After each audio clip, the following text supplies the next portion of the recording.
채널 편안한 노후에 다시 오신 것을 환영합니다.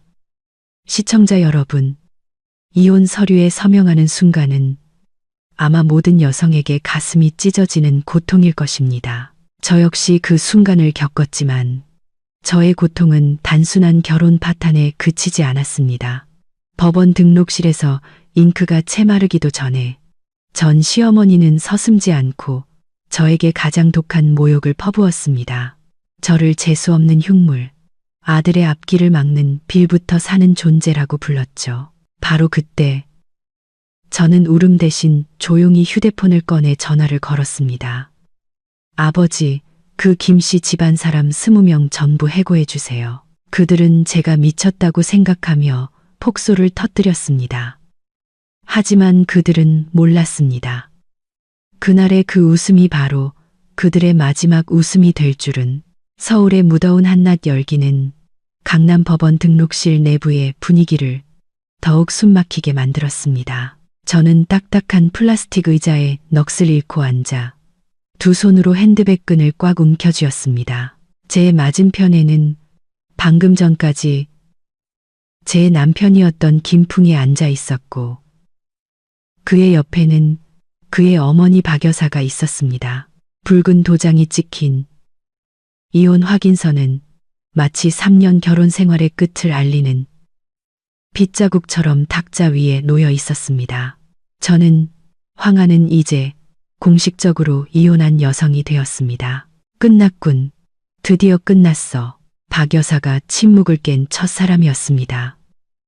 그녀의 목소리에는 슬픔은 전혀 없었고 오직 후련함과 통쾌함만이 있었습니다. 그녀는 자리에서 일어나 제 앞으로 다가와 승리자의 눈빛으로 저를 내려다보았습니다. 황한, 내가 너한테 말해줄게. 우리 아들 풍이와 이혼한 건 내게 세대에 걸친 복이나 마찬가지야. 내 주제를 알아야지. 그녀는 독설을 쏟아내기 시작했습니다. 오랫동안 억눌러왔던 말들이었을 겁니다. 너 자신을 좀 봐. 집안도 볼품없고 아버지도 은퇴한 시시한 공무원일 뿐인데 유능하고 전도 유망한 사장인 우리 아들과 결혼했으면 정신 차리고 지켰어야지. 감히 재수없는 흉물처럼 앞길을 막으려 들어. 흉물. 빌부터 사는 존재. 그녀가 내뱉는 말 한마디 한마디가 제 심장을 찌르는 바늘과 같았습니다. 저는 고개를 숙이고 울음을 터뜨리지 않기 위해 입술을 깨물었습니다. 지난 3년간 저는 그 집에서 희생하고 참고 살았지만 그들의 눈에는 여전히 저는 빌부터 사는 격이 맞지 않는 존재일 뿐이었습니다. 전 남편 김풍은 그 자리에 서서 어머니를 말릴 생각조차 하지 않았습니다. 그는 그저 침묵했습니다. 공모하는 침묵이었고 심지어 약간의 자만심까지 느껴지는 침묵이었습니다. 그 역시 저를 버리는 것이 해방이며 자신의 명성을 향한 길에서 올바른 발걸음이라고 생각하고 있었습니다. 이제 잘 됐어.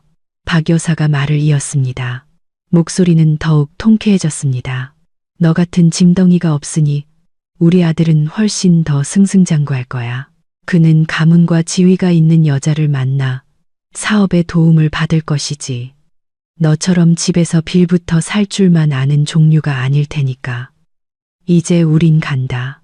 너도 그 저택에서 짐 싸서 나가. 거긴 더 이상 네 자리가 아니야. 그 말을 마치고 그녀는 여왕처럼 아들의 팔짱을 끼고 떠나려 했습니다. 하지만 바로 그때 제가 고개를 들었습니다. 저는 울지 않았고 다투지도 않았습니다. 그저 그들을 조용히 바라보았습니다. 깊고 헤아릴 수 없는 시선이었습니다. 그리고 저는 천천히 휴대폰을 꺼냈습니다.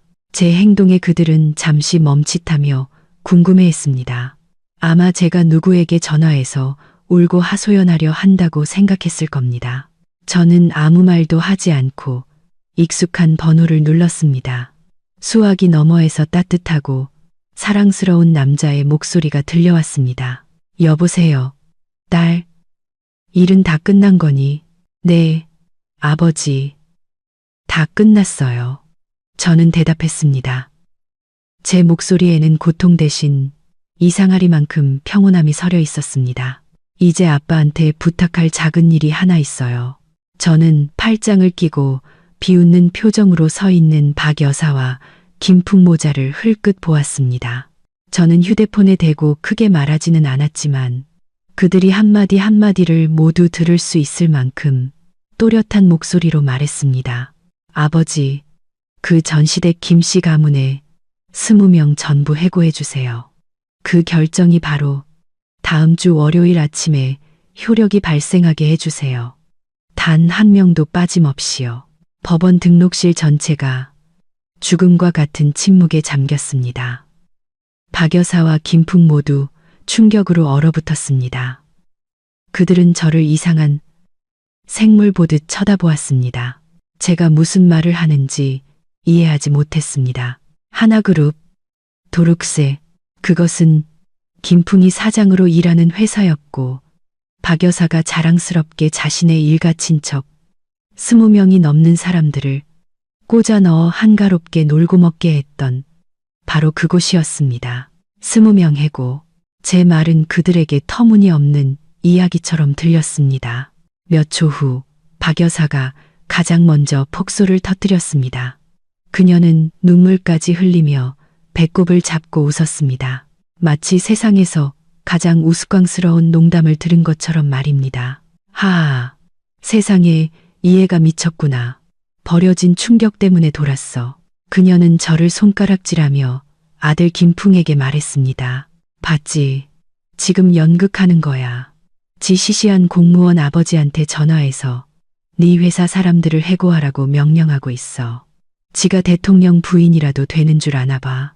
정말 우스꽝스럽네. 김풍 역시 입꼬리를 비틀었습니다. 그는 연민과 경멸이 뒤섞인 눈빛으로 저를 보았습니다. 황한, 그만 쇼해. 네가 괴로운 건 알지만 그렇다고 헛소리를 하면 안 돼. 정신과 의사를 찾아보는 게 좋을 거야. 그는 어머니를 돌아보며 말했습니다. 어머니, 그냥 가요. 미친 사람하고 이야기할 시간이 어디 있어요. 정신병원에 전화해서 쟤를 데려가게 하는 게 쟤한테도 좋을 것 같아요. 니다구, 그렇게 말하고 그들은 통쾌한 웃음을 터뜨리며 몸을 돌려 걸어 나갔습니다. 그들은 마지막 모욕 속에서 저를 홀로 남겨두었습니다. 그들은 몰랐습니다. 그날의 그 웃음이 곧 멈출 것이라는 것을. 그들은 몰랐습니다. 저의 미친 듯한 말이 온 가문의 몰락을 알리는 명령이자 판결이 될 줄은.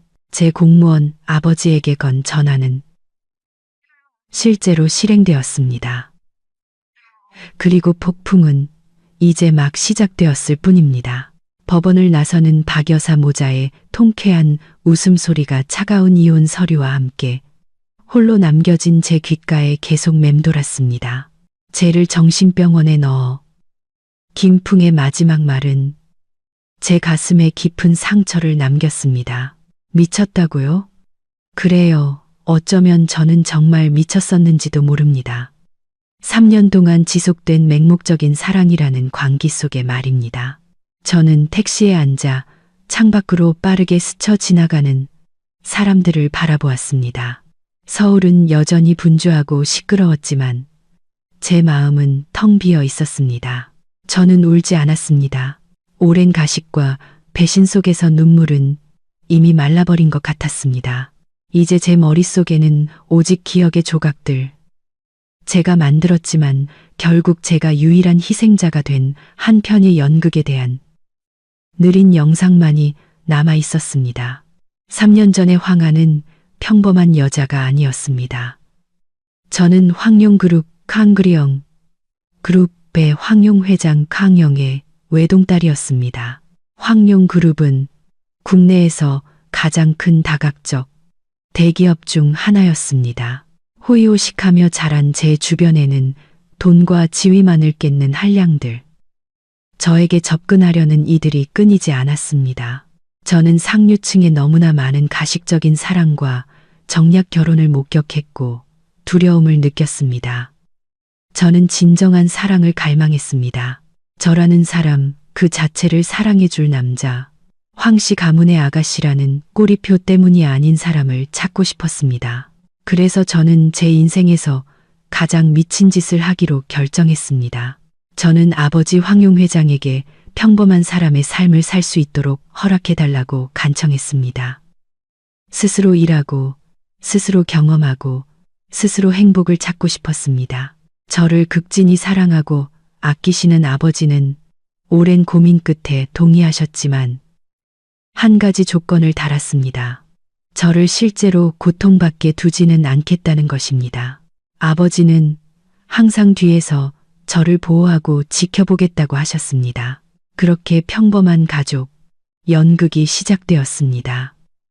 저는 화려한 저택을 떠나 저축한 돈으로 직접 산 작은 아파트에 자리를 잡았습니다. 저는 그룹 계열사인 하나그룹의 평범한 마케팅 직원으로 낮은 급여를 받고 들어갔습니다. 아버지 역시 자신의 역할을 완벽하게 수행하셨습니다. 그는 잠시 회장직에서 물러나 경영권을 이사회에 넘겼습니다. 그는 교회의 낡은 단층집으로 이사하여 은퇴한 공무원의 삶을 살기 시작했습니다. 매일 정원을 가꾸고 동네 친구들과 바둑을 두면서 말입니다. 우리는 이보다 더 완벽할 수 없는 위장을 만들어냈습니다. 그리고 바로 그 평범했던 시절, 저는 김풍을 만났습니다. 그는 같은 부서의 동료였습니다. 잘생기지는 않았지만 차분하고 말솜씨가 좋았으며 특히 큰 성공 의지를 가지고 있었습니다. 그는 겉모습은 소박하지만 항상 혁신적인 마케팅 아이디어를 내놓는 저에게 빠르게 매료되었습니다. 그는 끈기 있고 진심으로 저에게 구애했습니다. 그는 저에게 값비싼 선물을 주지 않았습니다. 직접 꺾어온 들꽃 다발, 오토바이로 함께하는 밤거리 산책, 소박한 길거리 음식 식사가 전부였습니다.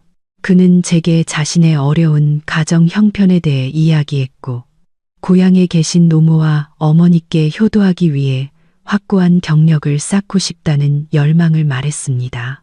그리고 상류층의 가식에 질려있던 저는 마음이 움직였습니다. 저는 그에게서 노력과 다듬어지지 않은 원석을 보았습니다. 저는 제가 진정한 사랑을 찾았다고, 다른 어떤 것 때문이 아닌 저라는 사람을 사랑해주는 남자를 찾았다고 믿었습니다. 아버지께서는 처음에는 약간 의구심을 가지셨습니다. 그는 김풍을 조사하게 했고, 그가 큰 야망을 가진 다소 실용적인 사람이라는 것을 알게 되었습니다. 하지만 저를 사랑했기에 제가 너무 행복해하는 것을 보시고는 말리지 않으셨습니다. 대신 그는 더 큰 일을 하기로 결정하셨습니다. 그는 미래의 사위를 시험하기 위한 큰 시험대, 큰 무대를 만들기로 했습니다. 아버지께서는 비밀리에 투자 회사를 통해 제가 일하고 있던 하나그룹의 대부분 주식을 인수하셨습니다. 아무도 모르게 실질적인 주인이 되신 것입니다. 그리고는 사위를 위한 길을 닫기 시작했습니다. 그는 김풍이 자신의 재능을 보여줄 수 있는 기회와 프로젝트를 만들어 주었습니다. 김풍은 타고난 지능과 예기치 않은 행운 덕분에 빠르게 승진했습니다. 평범한 직원에서 팀장으로, 그리고 부사장으로, 마침내 6개월 전 그는 지점장이라는 아마 평생 꿈도 꾸지 못했을 자리에 임명되었습니다. 지위뿐만 아니라 아버지께서는 물질적인 것도 주셨습니다. 그는 유능한 젊은 사장에게 회사 고위직 특별복지라는 명목으로 고급 저택과 값비싼 외제차를 제공했습니다. 김풍과 그의 가족은 완전히 압도당했습니다. 그들은 조금도 의심하지 않았습니다. 그들은 자신들이 얻은 모든 것이 김풍의 탁월한 재능 덕분이라고 믿었습니다. 그들은 힘의 환상에 빠져 자신들이 한 걸음 만의 상류층의 일원이 되었다고 생각했습니다. 저와 아버지의 연극은 완벽하게 성공했지만 그 성공이야말로 비극의 시작이었습니다. 탐욕과 배신의 비극 말입니다. 사장직에 임명되고 새 저택으로 이사한 날부터 김풍과 그의 가족은 완전히 변했습니다. 그들은 더 이상 예전의 소박하고 예의 바른 사람들이 아니었습니다. 권력과 부에 대한 환상이 그들의 눈을 멀게 했습니다. 겉보기에는 온순했던 김풍은 가부장적이고 오만한 남편이 되었습니다. 그는 늦게 귀가하기 시작했고 접대에 자주 나갔습니다. 그는 제 옷차림이 너무 소박하여 사장 부인답지 않다고 비난하기 시작했습니다. 그는 제가 일을 그만두고 집에서 살림만 하기를 원했습니다. 그래야 자신이 큰일에 전념할 수 있다고요. 하지만 가장 많이 변하고 본색을 가장 명확하게 드러낸 사람은 시어머니 박 여사였습니다. 겉보기에는 온화했던 그녀는 이제 진정한 여왕으로 변했습니다. 그녀는 저희와 함께 살기 위해 이사왔고 안주인의 권력을 행사하기 시작했습니다. 그녀는 저를 하인 이상으로 취급하지 않았습니다.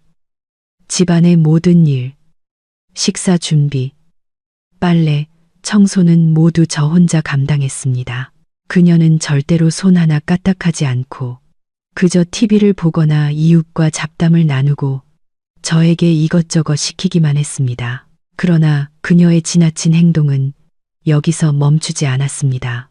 지위를 얻자 그녀는 자신의 일가에 은혜를 베풀기 시작했습니다.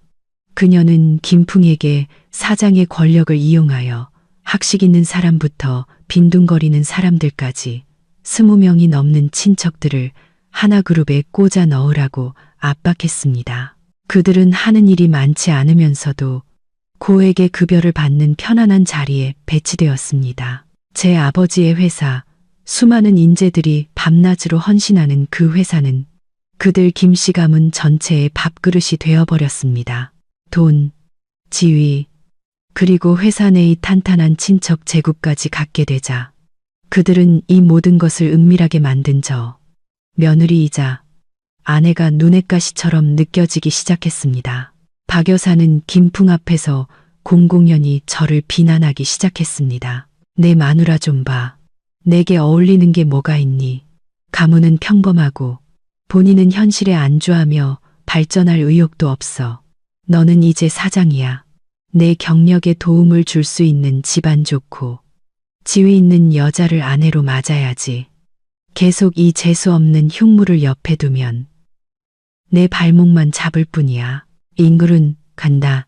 처음에는 김풍도 조금 망설이며 저를 변호했지만 젖은 장작에 불 붙듯 어머니의 꼬드김과 회사 주변의 맴도는 젊고 예쁜 부잣집 딸들의 유혹이 그를 점차 변하게 만들었습니다.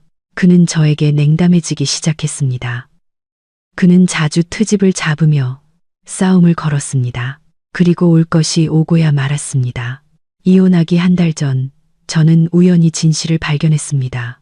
저는 그가 회사 내 어린 비서 이슬리 시온과 주고받은 달콤한 문자 메시지를 보았습니다. 저는 고급 호텔에서 결제된 영수증들을 보았습니다. 그리고 무엇보다 고통스러웠던 것은 그와 그의 어머니가 나누는 대화를 엿들은 것입니다. 그들은 저에게 빈손으로 이혼하도록 압박할 계획을 세우고 있었습니다. 그들은 제가 외도했다는 증거를 조작하여 자신들이 회사 복지로 착각하고 있는 저택과 외제차를 포함한 모든 재산을 차지하려 했습니다. 저의 세상은 무너졌습니다. 사랑, 희생, 모든 것이 희극이 되었습니다. 저는 고통스러웠고 절망했지만 소란을 피우지 않았습니다. 저는 고통을 억누르고 반격 계획을 세우기 시작했습니다. 저는 아무것도 모르는 척 여전히 온순하고 나약한 아내 역할을 충실히 했습니다. 저는 그들이 일을 더 빨리 진행시킬 구실을 만들기 위해 일부러 작은 갈등들을 유발했습니다. 저는 모든 일을 아버지께 비밀리에 보고했습니다.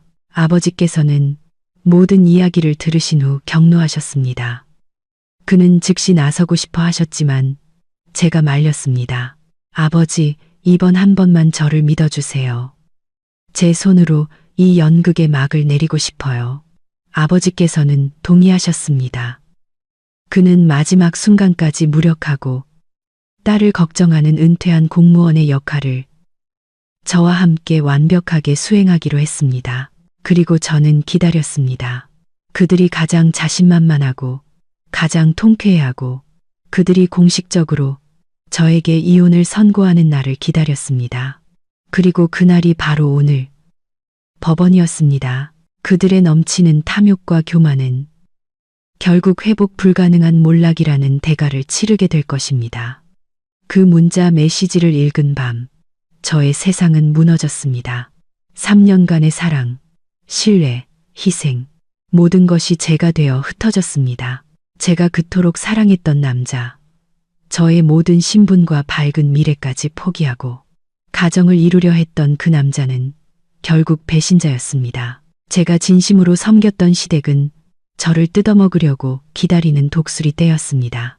저는 사무실의 어둠 속에 앉아 눈물을 흘렸습니다. 배신의 고통은 수천 개의 칼에 찔리는 것보다 더 아팠습니다. 저는 소리를 지르고 싶었고 밖으로 뛰쳐나가 모든 것을 뒤집어 엎고 그들의 진짜 모습을 폭로하고 싶었습니다. 하지만 이내 아버지의 모습이 떠올랐습니다. 평생을 상업시장에서 구르며 수많은 풍파를 겪었지만 단 한 번도 무너지지 않았던 그분의 모습이었습니다. 아버지는 저에게 가장 위험한 순간에 눈물은 약한 자에게나 어울리는 것이고 강한 자는 눈물을 행동으로 바꾼다고 말입니다. 저는 눈물을 닦았습니다. 극심한 고통은 차가운 결의로 바뀌었습니다. 그들은 연극을 하고 싶어 했고 저를 바보 같은 불쌍한 희생자로 만들고 싶어 했습니다. 좋습니다. 저도 그들과 함께 연기할 것입니다. 하지만 이번에는 그들이 아닌 제가 감독을 맡을 것입니다. 저는 소란을 피우지 않았습니다.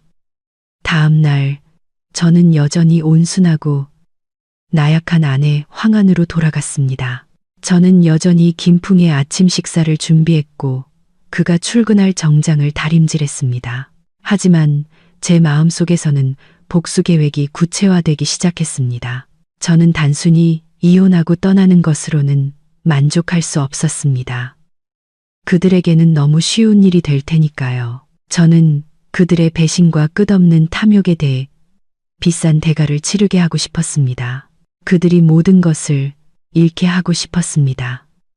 그들이 저에게 주었던 그 박탈감과 짓밟힘을 그대로 맛보게 해주고 싶었습니다. 그리고 저는 제 연극을 시작했습니다. 그들의 계략에 맞춰 행동하는 EJ 전략이었습니다. 그들이 저에게 빈손으로 이혼을 강요할 계획을 세우고 있다는 것을 알았기에 저는 그들의 함정에 걸린 척했습니다. 저는 일부러 작은 갈등, 이유 없는 다툼을 만들었습니다.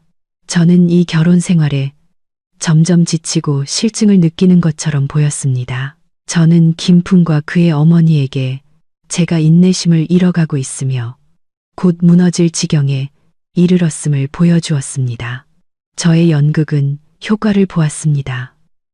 그들은 제가 정말 지쳤다고, 이제 놓아줄 준비가 되었다고 믿었고, 이혼 제안을 하며 계획을 서두르기로 결정했습니다. 그들은 제가 순순히 빈손으로 떠날 것이라고 확신했습니다. 그 기간 내내 저는 혼자 행동하지 않았습니다. 저는 모든 일을 아버지께 비밀리에 보고했습니다. 제 딸이 그런 대우를 받았다는 소식에 아버지 황용 회장님은 격노하셨습니다. 그는 당장이라도 자신의 권력을 사용하여 그 작은 가정을 짓밟아 버리고 싶으셨을 겁니다.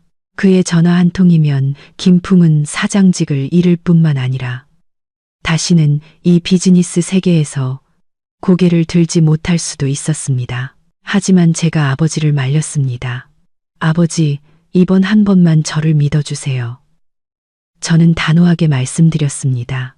이것은 저의 전쟁이에요. 제 손으로 끝내고 싶어요. 저는 그들이 황룡그룹 회장의 손에 졌다고 생각하게 하고 싶지 않아요. 그들이 항상 경멸했던 시골 출신의 빌부터 사는 며느리 황안의 손에 졌다고 생각하게 하고 싶어요. 아버지께서는 저를 바라보셨습니다. 놀라움으로 가득 찼던 시선은 이내 자부심으로 바뀌었습니다. 그는 딸의 눈에서 성장과 강인함을 보셨습니다. 좋다. 그는 말씀하셨습니다. 내가 원한다면 아빠가 협력해주마. 아빠에게 무엇을 해달라고 할지 말해보렴. 그리하여 우리 부녀는 함께 큰 연극을 펼쳤습니다. 아버지께서는 계속해서 온순하고 무력한 은퇴한 공무원의 역할을 수행하셨습니다. 제가 전화를 걸어 결혼 생활의 어려움을 울며 하소연할 때 그는 매우 훌륭하게 연기했습니다. 그는 한숨을 쉬며 저에게 참으라고 조언했고 며느리 팔자가 다 그런 것이라고 말했습니다. 아버지의 나약함은 김풍 가족을 더욱 자만하게 만들었고 그들이 승리를 확신하게 했습니다. 그들은 그 침묵 뒤에서 은퇴한 공무원 아버지가 행동을 시작했다는 것을 몰랐습니다. 제 요청에 따라 아버지께서는 박 여사가 회사에 꽂아 넣은 20명이 넘는 김 씨 일가 친척들의 모든 비행을 입증할 증거를 수집하도록 지시했습니다. 놀고 먹는 그들은 게으를 뿐만 아니라 상습적으로 지각하고 조퇴하며 근로규율을 위반했습니다. 심지어 회사 정보를 몰래 빼돌리는 사람까지 있었습니다. CCTV 감시, 출퇴근 기록, 심지어 이메일 교환까지 모든 증거가 완벽하고 상세하게 수집되었습니다. 블랙리스트가 작성되었고 공표될 날만을 기다리고 있었습니다. 그리고 저는 버려지기 직전에 아내 역할을 맡아 이혼에 동의하는 척했습니다. 저는 울고 매달리고 의존적인 불쌍한 여자 역할을 완벽하게 연기했습니다. 저의 연극은 김풍과 그의 어머니의 경계심을 완전히 풀게 만들었습니다. 그들은 자신들의 다가오는 승리에 대해 통쾌해하며 축배를 들었습니다. 그들은 저의 눈물 한 방울, 저의 간청 한마디가 모두 치밀하게 계산된 복수 계획의 일부라는 것을 꿈에도 몰랐습니다. 그리고 심판의 날, 막이 내리는 날이 바로 오늘 법원에서였습니다.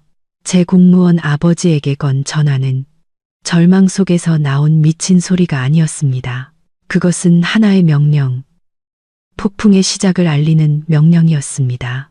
법원을 나선 박 여사 모자의 통쾌한 웃음소리가 사라진 후 김풍은 인생에서 가장 행복한 몇 시간을 보냈습니다.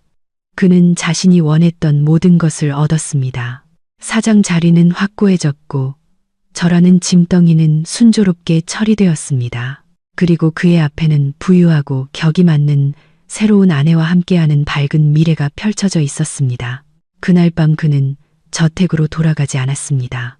그는 승리를 축하하기 위해 그의 어린 정부가 사는 고급 아파트로 직행했습니다. 그들은 샴페인을 마시며 곧 있을 화려한 결혼식을 계획했습니다. 김풍은 다음 주 월요일 아침에 그녀를 회사로 데려가 사장의 개인 비서로 임명하겠다고 약속했습니다.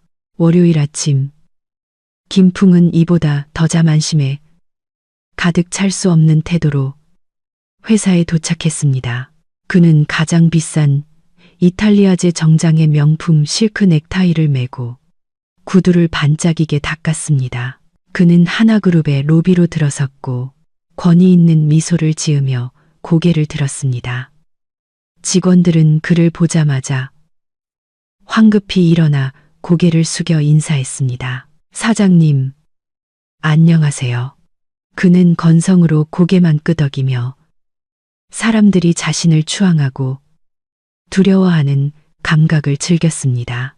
그는 자신이 공식 임명 결정이 붙어 있을 것이라 생각한 회사 게시판 쪽으로 곧장 걸어갔습니다. 하지만 그가 본 것은 입가에 굳어버린 미소를 만들었습니다. 게시판에는 임명 결정이 아닌 붉은색 굵은 글씨로 긴급 해고 결정이라고 인쇄된 커다란 A형 용지가 붙어 있었습니다. 그리고 그 아래에는 길고 긴 명단이 있었습니다. 그는 눈을 찡그리며 읽었습니다.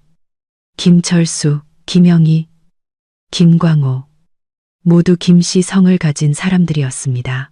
그리고 그들은 그의 어머니가 회사에 꽂아 넣은 20명의 친척들 이름이었습니다. 각 이름 옆에는 능력 미달, 업무 요구사항 미충족, 잦은 근로규율 위반, 지각 및 조퇴, 내부 단결을 해치는 행위 등 더할 나위 없이 명확한 해고 사유가 적혀 있었습니다. 김풍은 몸이 굳었고 마치 전기에 감전된 것 같았습니다. 해고라니, 전부 해고라니, 어떻게 이런 일이 있을 수 있지? 누가 이런 결정을 내린 거지? 이 결정은 오늘 아침 일찍 이사회 의장에 의해 서명되고 붉은 도장이 찍힌 것이었습니다. 하지만 이것이 끝이 아니었습니다. 그의 시선은 공지문 아래쪽으로 향했고 이내 자신의 이름을 발견했습니다. 김풍 지점장은 부적절한 인력 관리, 직원의 잘못된 행동에 대한 비호, 그리고 회사의 심각한 손실을 초래한 이유로 징계 검토를 위해 일시적으로 직무 정지된다. 직무 정지. 그 두 단어는 그의 머리 위로 직격탄을 날리는 망치와 같았습니다.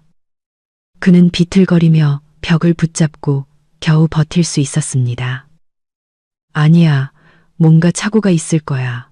그는 중얼거리며 황급히 휴대폰을 꺼내 인사팀에 전화하려 했습니다. 하지만 바로 그때 회사의 건장한 경비원 2명이 다가왔습니다. 김풍 씨, 안녕하세요. 그들 중 한 명이 차가운 목소리로 말했습니다. 저희는 경영진으로부터 명령을 받았습니다. 사무실 구역으로 더 이상 들어갈 수 없습니다.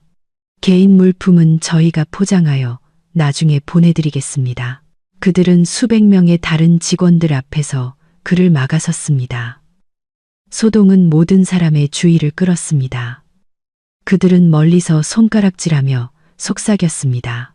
불과 몇 분 전까지만 해도 한 가문의 자랑이자 왕국이었던 신임 사장이 이제 자신의 회사 경비원들에게 범죄자처럼 제지당하고 있었습니다. 이 굴욕은 직위를 잃는 것보다 더 고통스러웠습니다.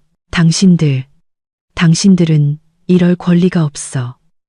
김풍은 발버둥치며 소리쳤습니다. 내가 사장이야. 회장님을 만나게 해줘. 회장님은 여기에 안 계십니다. 경비원이 대답하고 신호를 보냈습니다. 즉시 두 사람이 더 나타났습니다. 그들은 김풍의 팔을 잡고 그를 출입구 쪽으로 끌고 갔습니다. 내가 누군지 알아? 너희는 대가를 치르게 될 거야. 그는 미친 듯이 소리치고 욕설을 퍼부었지만 모두 소용없었습니다. 그는 로비 밖으로 질질 끌려나가 수많은 시선이 보는 앞에서 보도 위에 내던져졌습니다. 운명의 월요일 아침, 김풍의 사장 꿈은 이보다 더 비참할 수 없이 끝났습니다. 그는 보도에 주저앉아 불과 몇 분 전까지만 해도 자신의 왕국이었던 고층 건물을 멍하니 바라보았습니다. 그는 왜 모든 것이 이렇게 빨리 무너졌는지 이해할 수 없었습니다. 어제 법원에서 제가 했던 미친 말, 아버지, 그 김씨 집안 사람 20명 전부 해고해 주세요. 갑자기 그의 귓가에 울려 퍼졌습니다.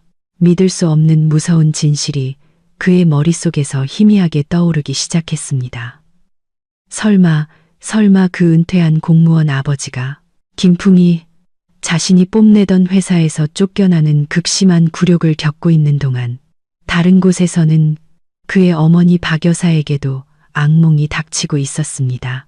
같은 시각 그녀가 여전히 사장 부인으로서의 삶을 즐기고 있던 고급 저택 앞에 16인승 승합차 한 대가 조용히 멈춰 섰습니다. 차문이 열리고 하나그룹의 유니폼을 입은 근엄한 표정의 사람들이 내렸습니다. 선두에는 중년의 안경 쓴 남자, 인사총무팀장이 서류 뭉치를 들고 있었습니다. 박 여사는 그 당시 회사에 특혜로 취직시켜준 친척 몇 명과 함께 집에서 모여 앉아 식사를 하고 카드놀이를 하며 자신들의 영광스러운 승리를 축하하고 있었습니다. 그들은 저 흉물 황한을 내쫓은 것을 자축하며 곧 김풍의 지위를 통해 온 일가가 계속 복을 누릴 것이라며 기뻐하고 있었습니다. 웃음소리와 카드 섞는 소리가 요란했습니다.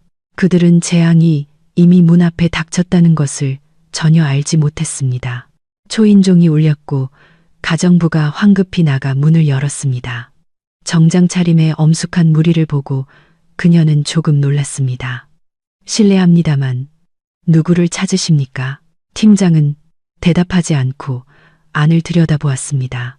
우리는 김풍 씨의 어머니인 박 여사님과 할 이야기가 있어 왔습니다. 주선닝, 맨밍, 자신의 이름이 불리는 것을 들은 박 여사는 거만하게 걸어 나왔습니다. 그녀는 아들의 사업 파트너가 선물을 들고 왔다고 생각했습니다. 접니다.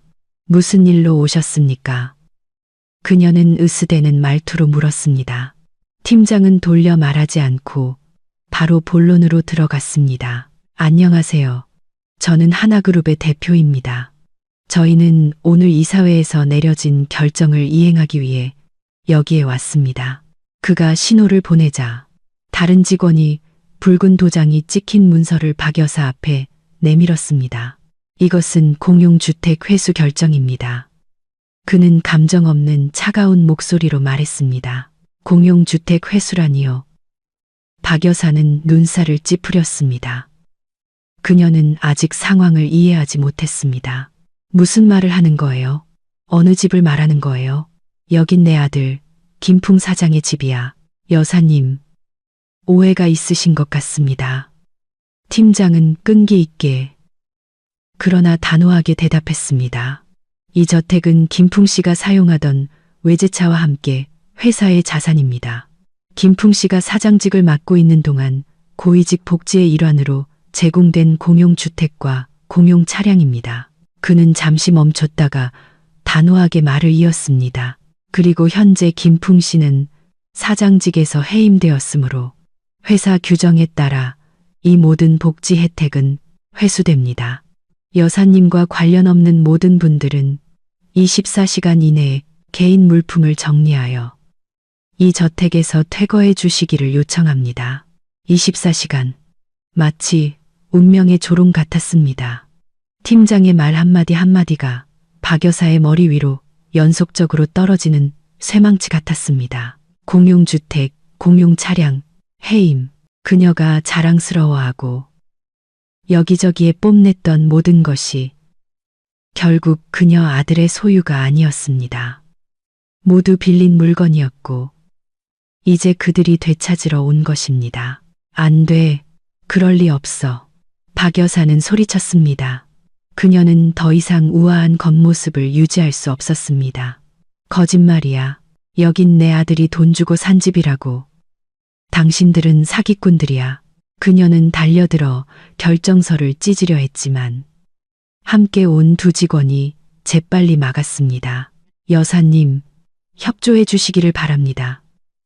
팀장의 목소리가 엄격해졌습니다. 모든 서류는 합법적입니다. 계속 소란을 피우시면 저희는 관계 당국의 개입을 요청할 수밖에 없습니다. 안에서 카드놀이를 하던 친척들은 소란을 듣고 궁금해서 뛰쳐나왔습니다. 그들이 모든 이야기를 들었을 때 모두의 얼굴이 창백해졌습니다. 그들은 서로를 그리고 박 여사를 당황스럽고 약간 원망하는 눈빛으로 바라보았습니다. 놀고 먹는 안락한 삶에 대한 그들의 희망 역시 무너지고 있는 것 같았습니다. 그러나 박 여사는 자신의 악랄하고 몰지각한 본성 때문에 쉽게 포기하지 않았습니다. 그녀는 드러누워 소란을 피우는 행위를 시작했습니다. 그녀는 바닥에 주저앉아 울부짖으며 욕설을 퍼부었습니다. 하늘이시여, 대기업이 노인네를 괴롭히다니. 내 아들은 헌신했는데 이렇게 잔인하게 대우받다니. 세상에 정의가 어디 있단 말인가. 그녀는 이 연극으로 압력을 가하여 그들이 물러서게 만들 수 있기를 바랐습니다. 하지만 그녀는 착각했습니다. 아버지께서 지시한 하나그룹 팀원들은 매우 단호했습니다. 그들은 말다툼하거나 논쟁하지 않고 그저 묵묵히 자신들의 일을 수행했습니다. 몇몇 직원들은 방으로 들어가 회사 자산을 확인하기 시작했습니다. 다른 이들은 아무도 드나들지 못하게 문을 막아섰습니다. 팀장은 휴대폰을 꺼내 평온하게 이사업체에 전화했습니다. 여보세요. 성흥 운송이죠. 이 주소로 트럭 한 대 보내주세요. 네. 짐을 치워야 합니다. 그들의 물건을 전부 보도 위에 내려놓으세요. 박 여사의 연극은 완전히 무용지물이었습니다. 그들은 단호했을 뿐만 아니라 극도로 잔인했습니다. 그들은 정말로 그녀의 물건을 길거리에 내던질 작정이었습니다. 그녀는 말문이 막혔고 더 이상 소리를 지르지 못했습니다. 무력감과 굴욕감 속에서 그저 몸을 떨며 앉아 있을 수밖에 없었습니다. 동시에 그녀와 친척들의 휴대폰이 끊임없이 울리기 시작했습니다. 하나그룹에 다니던 친척들의 전화였습니다. 누나, 나 해고당했어. 형, 우리 집안 사람 전부 해고당했어. 연속된 나쁜 소식은 마치 마지막 칼날처럼 남아있던 희망의 조각을 산산조각 냈습니다. 환상 위에 세워진 빌부터 사는 제국 전체가 단 한 번의 아침에 무너져 내렸습니다. 극도의 굴욕 속에서 회사에서 쫓겨난 김풍은 당장 집으로 가지 않았습니다. 그는 감히 갈 수 없었습니다. 어머니를 어떻게 대면해야 할지 몰랐습니다. 그는 거리를 배회하며 머릿속이 핑핑 돌았습니다. 왜 모든 것이 이렇게 빨리 무너졌을까요? 법원에서 제가 했던 미친 말. 아버지, 그 김씨 집안 사람 20명 전부 해고해 주세요. 그의 귓가에 다시 울려 퍼졌습니다. 믿을 수 없는 무서운 진실이 그의 머릿속에서 희미하게 떠오르기 시작했습니다. 설마 그 은퇴한 공무원 아버지가 정말로 그렇게 엄청난 권능을 가지고 있단 말인가? 아니, 그는 믿을 수 없었습니다. 그는 자신이 경멸했던 아내에게 속았다는 사실을 받아들일 수 없었습니다. 그는 분명히 차고나 모종의 음모가 있다고 생각했습니다. 그는 이 그룹의 최고 권력자를 만나 진실을 알아내야만 했습니다. 그는 휴대폰을 꺼내 자신의 옛 비서에게 전화했습니다. 그나마 그에게 약간의 정이 남아있을 유일한 사람이었습니다. 그는 어떤 대가를 치르더라도 회장과의 만남을 주선해 달라고 간청하고 애원했습니다. 연민 때문이었는지 아니면 모종의 계획 때문이었는지 비서는 동의했습니다. 오늘 오후 3시에 회장님께서 빈 회의 시간이 있습니다. 가실 수 있지만 15분만 가능합니다. 김풍은 물에 빠진 사람이 지푸라기라도 잡는 심정이었습니다. 그는 황급히 구겨진 옷매무새를 바로잡고 다시 멀쩡해 보이려고 노력한 후 택시를 잡아 황룡그룹의 본사로 직행했습니다. 그는 여전히 희망을 품고 있었습니다.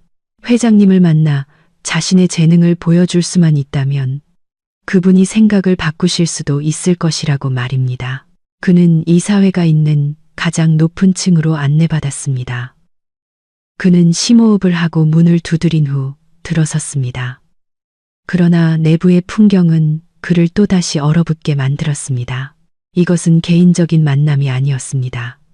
하나그룹의 모든 경영진이 긴 회의 테이블 주위에 침묵하며 심각한 표정으로 앉아 있었습니다. 하지만 그를 가장 경악하게 만든 것은 의장석에 앉아 있는 두 사람이었습니다. 한 사람은 저의 은퇴한 공무원 아버지 황용 회장이었고 다른 한 사람은 바로 저 황안이었습니다.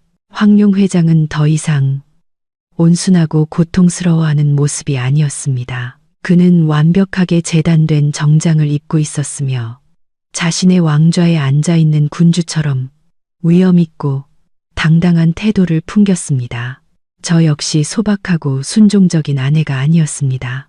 저는 우아한 오피스룩을 입고 있었고 머리를 깔끔하게 묶었으며 차가운 얼굴에서는 권위 있는 분위기가 흘러나왔습니다. 우리는 마치 죄인이 들어오기를 기다리는 두 명의 재판관처럼 나란히 앉아 있었습니다. 안.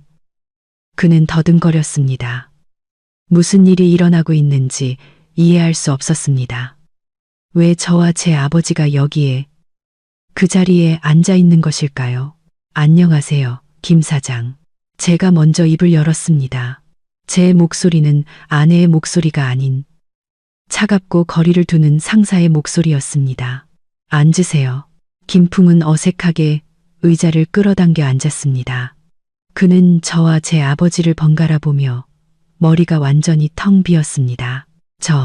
저는 회장님을 만나 뵙고 싶어 왔습니다. 그는 겨우 한 문장을 내뱉을 수 있었습니다. 제 아버지 황용 회장님께서 이때서야 천천히 입을 열었습니다. 그의 목소리는 낮고 울림이 있으며 은퇴한 공무원의 목소리와는 거리가 먼 위압감이 있었습니다. 그래, 나다. 이 네 단어는 김풍의 세계관을 완전히 무너뜨렸습니다. 그는 입을 쩍 벌리고 눈을 크게 떴습니다. 자신이 경멸했고 쉽게 속일 수 있다고 생각했던 그 시골 노인네가 바로 자신이 간청하러 온 강력한 회장님이었던 것입니다. 이 진실은 너무나 충격적이고 잔인했습니다. 사위, 아버지께서 이 두 단어를 말씀하셨는데 어찌나 냉소적이고 쓰라리게 들리던지 나는 내게 모든 것을 주었다고 생각했다. 현명한 아내, 밝은 미래, 풍족한 기반, 나는 믿었다. 내 딸의 행복을 너에게 걸었다. 그런데 너는 무엇을 했지? 너는 이 모든 것을 짓밟았다. 아버지께서 탁자를 가볍게 치셨습니다. 그분의 등 뒤에 있는 스크린이 번쩍 켜지면서 그의 배신, 끝없는 탐욕, 그리고 그의 가족이 재산을 가로채려 했던 음모에 대한 모든 증거가 투영되었습니다. 나는 내게 괜찮은 남자가 될 기회를 주었다. 아버지께서는 실망감 가득한 목소리로 말씀하셨습니다. 하지만 너는 짐승이 되기로 선택했구나. 오직 탐욕과 배신만을 아는 짐승. 그분은 자리에서 일어나 창가로 걸어갔습니다. 김풍에게 등을 돌린 채 말씀하셨습니다. 하나그룹, 저택, 자동차. 이 모든 것은 나에게 단지 하나의 시험이었을 뿐이다. 내 인격이 얼마나 가치 있는지 보기 위한 시험. 그리고 너는 비참하게 실패했다. 그분은 돌아섰습니다. 그의 눈빛은 얼음처럼 차가웠습니다. 연극은 끝났다. 김풍. 너는 더 이상 아무런 이용 가치가 없다. 여기서 나가. 오늘부터 너와 네 모든 가문은 황룡그룹 소속의 어떤 회사에도 발을 들여놓을 수 없을 것이다. 김풍은 그 자리에 주저앉아 테이블에 고개를 숙였습니다. 그는 완전히 무너졌습니다. 그는 모든 것을 잃었습니다. 재능이 없어서가 아니라 인격이 없었기 때문입니다. 최후의 회의는 이보다 더 잔인할 수 없는 판결로 끝났습니다. 김풍이 넋이 나간 채 두 경호원에게 회의실에서 끌려 나간 후에도 방 안의 분위기는 여전히 극도로 긴장되어 있었습니다. 하나그룹의 사장들은 숨도 제대로 쉬지 못하고 꼼짝 않고 앉아 있었습니다. 그들은 방금 전 이보다 더 극적인 몰락은 없을 놀라운 장면을 목격했습니다. 그리고 이제 그들은 그룹의 가장 강력한 두 인물, 황용 회장과 그의 막 드러난 딸을 마주하고 있었습니다. 그들은 두려웠습니다. 회장님의 분노가 김풍에게서 멈추지 않고 지난 시간 동안 김풍의 잘못된 행동을 묵인하고 용인했던 자신들에게까지 미칠까봐 두려웠습니다. 아버지께서는 아무 말씀도 하지 않으셨습니다. 그는 자신의 의장석에 앉아 계셨고 그의 눈빛에는 여전히 슬픔과 실망감이 남아 있었습니다. 그는 기회를 주었고 신뢰했지만 결국 쓰라린 배신만을 받았습니다. 바로 그때 제가 일어섰습니다. 저는 제가 본때를 보여야 할 때임을 알았습니다. 저는 더 이상 아버지의 그림자 뒤에 숨어 있을 수 없었습니다. 저는 전 시댁이 만든 이 혼란을 제 스스로 해결해야 했습니다. 저는 회의실 중앙으로 걸어 나갔습니다. 더 이상 주저하고 순종하던 황한이 아니었습니다.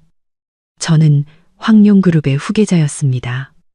제 목소리는 크지 않았지만 명확하고 단호했으며 권위가 있었습니다. 사장님들, 제가 시작하겠습니다. 저는 고개를 숙이고 있는 그들의 얼굴 하나하나를 훑어보았습니다. 김풍 씨의 사건은 우리 모두에게 값비싼 교훈입니다. 해이해진 관리, 그리고 조직의 명성과 문화에 심각한 해를 끼친 소수의 부적절한 사람들을 허용한 것에 대한 교훈입니다. 저는 제 비서에게 신호를 보냈습니다. 즉시 프로젝터 화면에 해고된 김 씨, 친척 20명의 명단이 다시 나타났습니다. 하지만 이번에는 각 이름 옆에 구체적인 숫자가 추가되어 있었습니다. 이것은 김 사장이 특혜로 채용한 20명의 명단입니다. 저는 화면을 가리켰습니다. 그리고 이것은 하나그룹이 지난 2년여 동안 그들에게 지급해야 했던 급여, 수당, 상여금, 명절 보너스의 총액입니다. 총액은 거의 50억 원에 달했습니다. 그 숫자는 회의실의 모든 사람들을 경악하게 만들었습니다. 놀고 먹는 직원들에게 지급된 50억 원에 가까운 금액, 이것은 단순한 낭비가 아니라 수천 명의 다른 직원들의 노력에 대한 범죄였습니다. 저는 해고로만 멈추지 않을 것입니다. 저는 차갑고 단호한 목소리로 말을 이었습니다. 저는 그룹 법무팀에게 즉시 이 20명의 개인에게 부당하게 지급된 모든 급여와 복리 후생을 추징하는 절차를 시작하도록 요구합니다. 그들은 회사에 아무런 가치도 기여하지 않았으므로 그 돈을 받을 권리가 없습니다. 그것은 정직한 노동자들의 피와 땀으로 번 돈입니다. 저의 명령은 회의실을 다시 한번 동요시켰습니다. 급여를 추징한다니 이것은 전례 없는 일이었습니다. 돈 문제뿐만 아니라 온 가문의 명예에 대한 정면 타격이었습니다. 하지만 아가씨, 한 사장이 조심스럽게 입을 열었습니다. 이것은 부정적인 반응을 불러일으킬 수 있습니다. 그들이 회사에 와서 소란을 피울 수도 있습니다. 소란이요? 저는 권위 있는 웃음을 터뜨렸습니다. 좋습니다. 저도 그들이 오기를 기다리고 있습니다. 우리 그룹의 경비원들은 구경이나 하라고 있는 것이 아닙니다. 회사 운영에 영향을 미치며 소란을 피우려는 자들은 누구든지 밖으로 쫓아내십시오. 필요하다면 경찰을 부르세요. 황룡그룹은 아무나 들어와서 원하는 대로 할 수 있는 시장터가 아닙니다. 저의 단호한 선언은 모든 망설임을 잠재웠습니다. 사장들은 고개를 숙이고 명령에 따를 뿐이었습니다. 청소 작업이 공식적으로 시작되었습니다. 예상대로 그날 오후 해고된 친척들이 주도하는 무리가 하나그룹 건물 입구로 떼를 지어 몰려왔습니다. 그들은 다시 일자리를 구하러 온 것이 아니었습니다. 그들은 소란을 피우고 자신들의 정의를 되찾으러 왔습니다. 우리에게 정당성을 돌려줘. 왜 우리를 이유 없이 해고하는 거야? 김풍 사장이 우리 가족인데 당신들이 우리를 쫓아낼 권리가 없어. 그들은 소리치고 욕설을 퍼부었으며 심지어 안으로 진입하려고 시도했습니다. 하지만 그들은 강철 벽에 직면했습니다. 아버지께서 전문적으로 훈련시킨 그룹 보안팀이 신속하게 배치되었습니다. 그들은 폭력을 사용하지 않았습니다. 그들은 차가운 얼굴과 두려움 없는 눈빛으로 단단한 방어선을 구축했습니다. 그리고 주동자들이 여전히 완강하게 소란을 피우려고 할 때 경찰 순찰차가 나타났습니다. 제가 모든 것을 예상하고 미리 경찰에 신고해 둔 것이었습니다. 법의 존재 앞에서 시끄러운 무리는 빠르게 해산되었습니다. 가장 공격적인 사람들은 경찰서로 연행되었습니다. 소란극은 순식간에 비참하게 끝났습니다. 이것으로 끝나지 않았습니다. 며칠 후 20명 명단의 개개인 모두가 법원 소환장과 함께 부당하게 받은 급여, 전액을 반환하라는 통지를 받았습니다. 그 금액은 결코 적지 않았습니다. 각자 수천만 원에서 수억 원에 달하는 금액이었습니다. 놀고 먹는 데 익숙하고 돈을 낭비하는 데 익숙했던 그들에게 이것은 치명적인 타격이었습니다. 그들은 더 이상 의지할 김풍의 돈도 없었습니다. 이제 그들은 하늘에서 떨어진 빚더미에 직면해야 했습니다. 저의 청소 작업은 단 한치의 관용도 없이 철저하게 실행되었습니다. 저는 단지 유해한 요소들을 회사에서 제거했을 뿐만 아니라 그들이 자신들의 것이 아닌 것을 돌려주도록 강요하고 있었습니다. 그리고 저는 이것이 또 다른 전쟁, 김씨 가문 내부의 전쟁에 불을 붙일 불씨가 될 것임을 알고 있었습니다. 제가 일으킨 폭풍은 하나그룹을 휩쓸고 지나갔을 뿐만 아니라 김씨 가문이 대대로 살아온 작은 마을까지 직격했습니다. 법원 소환장과 수억 원에 달하는 채무 통지서가 각 가정에 전달되었습니다.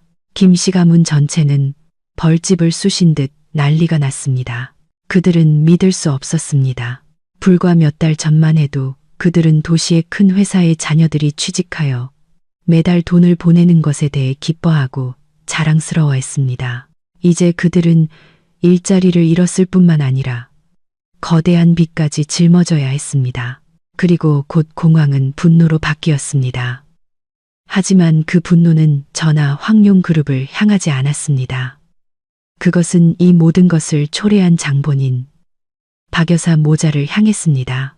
바로 그날 저녁 박 여사의 낡은 단층집은 그녀의 친척들로 둘러싸였습니다. 그들은 위로하거나 안부를 물으러 온 것이 아니었습니다. 그들은 빚을 갚으라고 요구하고 욕설을 퍼붓고 분노를 표출하러 왔습니다. 박 여사, 당장 나와.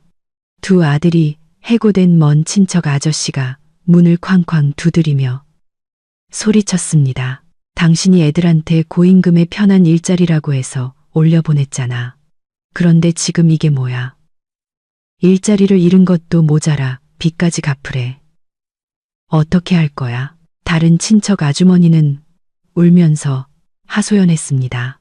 든든한 배경이 있다고 생각했는데 이제 빚만 떠한 게 생겼어. 당신이 우리에게 책임을 져야 해. 아들이 체포된 후 이미 크게 충격을 받은 박 여사는 이제 온 가문의 공격에 직면하자 완전히 무너졌습니다. 그녀는 문을 걸어 잠그고 집 안에 앉아 감히 밖으로 나가지 못했습니다. 하지만 욕설과 원망은 끊임없이 집 안으로 울려 퍼졌습니다. 저 탐욕스러운 것, 자기 아들만 챙기려다가 온 집안을 망쳤어. 김풍 저 멍청이도 당신 손으로 만든 거야. 맨날 띄워주기만 하고 교육을 제대로 안 시키니 그렇지. 우리 돈 돌려줘. 안 돌려주면 경찰에 신고할 거야. 그들에게는 더 이상 친척의 정이란 없었습니다. 거대한 빚 앞에서, 불투명한 미래 앞에서 인간 본성의 진짜 얼굴이 가장 적나라하게 드러났습니다.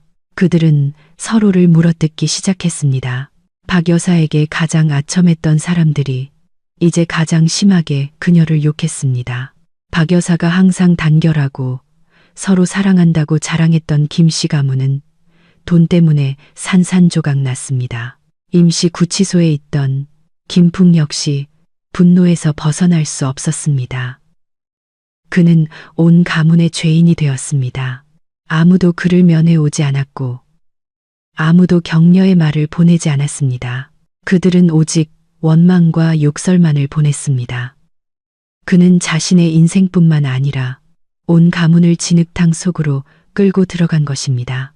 높은 자존심을 가졌던 김풍에게 이 몰락은 법의 심판보다 더 고통스러웠을 것입니다. 환상과 탐욕 위에 세워진 그의 가족은 결국 스스로를 파괴했습니다. 그들은 경력과 명예의 잿더미 속에서 서로를 뜯어먹었습니다. 그리고 저는 단지 작은 불씨를 던졌을 뿐입니다. 그것을 꺼지지 않는 불길로 만든 것은 그들의 끝없는 탐욕이었습니다. 제가 일으킨 폭풍은 해고와 채무 추징에서 멈추지 않았습니다. 그것은 마치 지진처럼 김풍이 자랑스러워했던 모든 기반을 완전히 무너뜨리는 여진을 일으켰습니다. 김풍은 직무 정지 이후 회사에 발을 들여놓을 자격이 없었습니다. 그가 어머니와 함께 왕자처럼 살았던 공용저택 역시 무자비하게 회수되었습니다. 회사와 관련된 모든 은행 계좌와 신용카드는 정지되었습니다. 단 한 번의 아침에 위풍당당했던 사장에서 집도 차도 돈 한 푼도 없는 신세로 전락했습니다. 하지만 그 비참한 상황에서도 그는 마지막 희망을 품고 있었습니다. 그가 믿기에 결코 자신을 등지지 않을 사람, 자신과 고난을 함께할 사람, 바로 그의 어린 정부였던 비서 이슬리 세우이였습니다. 그는 이슬의 사랑이 진심이라고 믿었습니다. 그녀가 사장이라는 꼬리표나 값비싼 선물 때문이 아니라 자신이라는 사람을 사랑한다고 믿었습니다. 경비원에게 회사에서 쫓겨난 후 김풍이 가장 먼저 한 일은 택시를 잡는 것이었습니다. 지갑에 남아있는 마지막 잔돈으로 요금을 지불해야 했던 그 택시는 그가 이슬을 위해 빌려준 고급 아파트로 향했습니다. 그는 문 앞에서 구겨진 정장을 정리하고 비참하지만 너무 초라하지 않은 표정을 지으려고 노력했습니다. 그는 연극을 준비했습니다. 그는 자신이 희생자이며 재능 있는 남자가 함정에 빠져 모든 것을 빼앗겼다고 연기할 참이었습니다. 그는 울고 구걸하며 그녀의 동정심과 보호를 호소할 것입니다. 그는 여자의 나약함으로 이슬이 분명 마음이 약해질 것이라고 믿었습니다. 문이 열리고 이슬이 나타났습니다. 그녀는 섹시한 실크 드레스를 입고 있었고 머리카락은 풍성하게 웨이브져 있었습니다. 그녀는 정말 아름다웠습니다. 그리고 그 아름다움은 이 순간 김풍에게 터널 끝의 빛과 같았습니다. 김풍 씨, 이 시간에 왜 오셨어요? 상태가 이슬은 그의 초췌한 모습에 놀란 듯했습니다. 이슬아, 살려줘. 김풍은 더 이상 참지 못하고 달려들어 그녀의 다리를 잡고 무릎을 꿇으며 울기 시작했습니다. 그는 완전히 왜곡된 버전으로 모든 이야기를 털어놓았습니다. 그는 자신의 전 아내 황한이 사악하고 계략적인 사람이며 그녀의 아버지가 무시무시한 비밀 세력이라고 말했습니다. 그들이 공모하여 자신을 함정에 빠뜨리고 회사와 집을 빼앗아 온 가족을 길거리로 내쫓았다고 말했습니다. 이제 나한테 아무것도 없어, 이슬아. 그는 눈물범벅이 된 눈으로 그녀를 올려다보며 애원했습니다. 나에게는 너밖에 없어. 내가 여기에 머물러도 될까? 며칠만이라도 약속할게. 곧 다시 시작할 방법을 찾을 거야. 네가 옆에만 있어준다면 나는 반드시 해낼 수 있어. 우리 함께 모든 걸 다시 쌓아 올리자. 그는 포옹과 위로의 말을 기다렸습니다. 괜찮아요, 오빠. 무슨 일이 있어도 제가 옆에 있을게요. 라는 말을 기대했습니다. 하지만 그에게 돌아온 것은 연민이 아닌 냉소적인 비웃음으로 가득 찬 미소였습니다. 제가 그의 어머니의 얼굴에서 봤던 바로 그 미소였습니다. 이슬은 천천히 자신의 다리를 그의 손에서 빼냈습니다. 그녀는 그를 일으켜 세우지 않고 팔짱을 낀 채 낯선 사람을 보듯 그를 내려다 보았습니다. 이야기 다 끝났어요, 김풍 씨. 그녀가 물었습니다. 목소리에는 더 이상 달콤함이 없었고 오직 배신감과 경멸만이 있었습니다. 김풍은 멍해졌습니다. 이슬아, 내가 바보인 줄 알았어요. 이슬은 코웃음을 쳤습니다. 그런 비극적인 이야기는 다른 사람에게나 하세요. 나한테는 소용없으니까.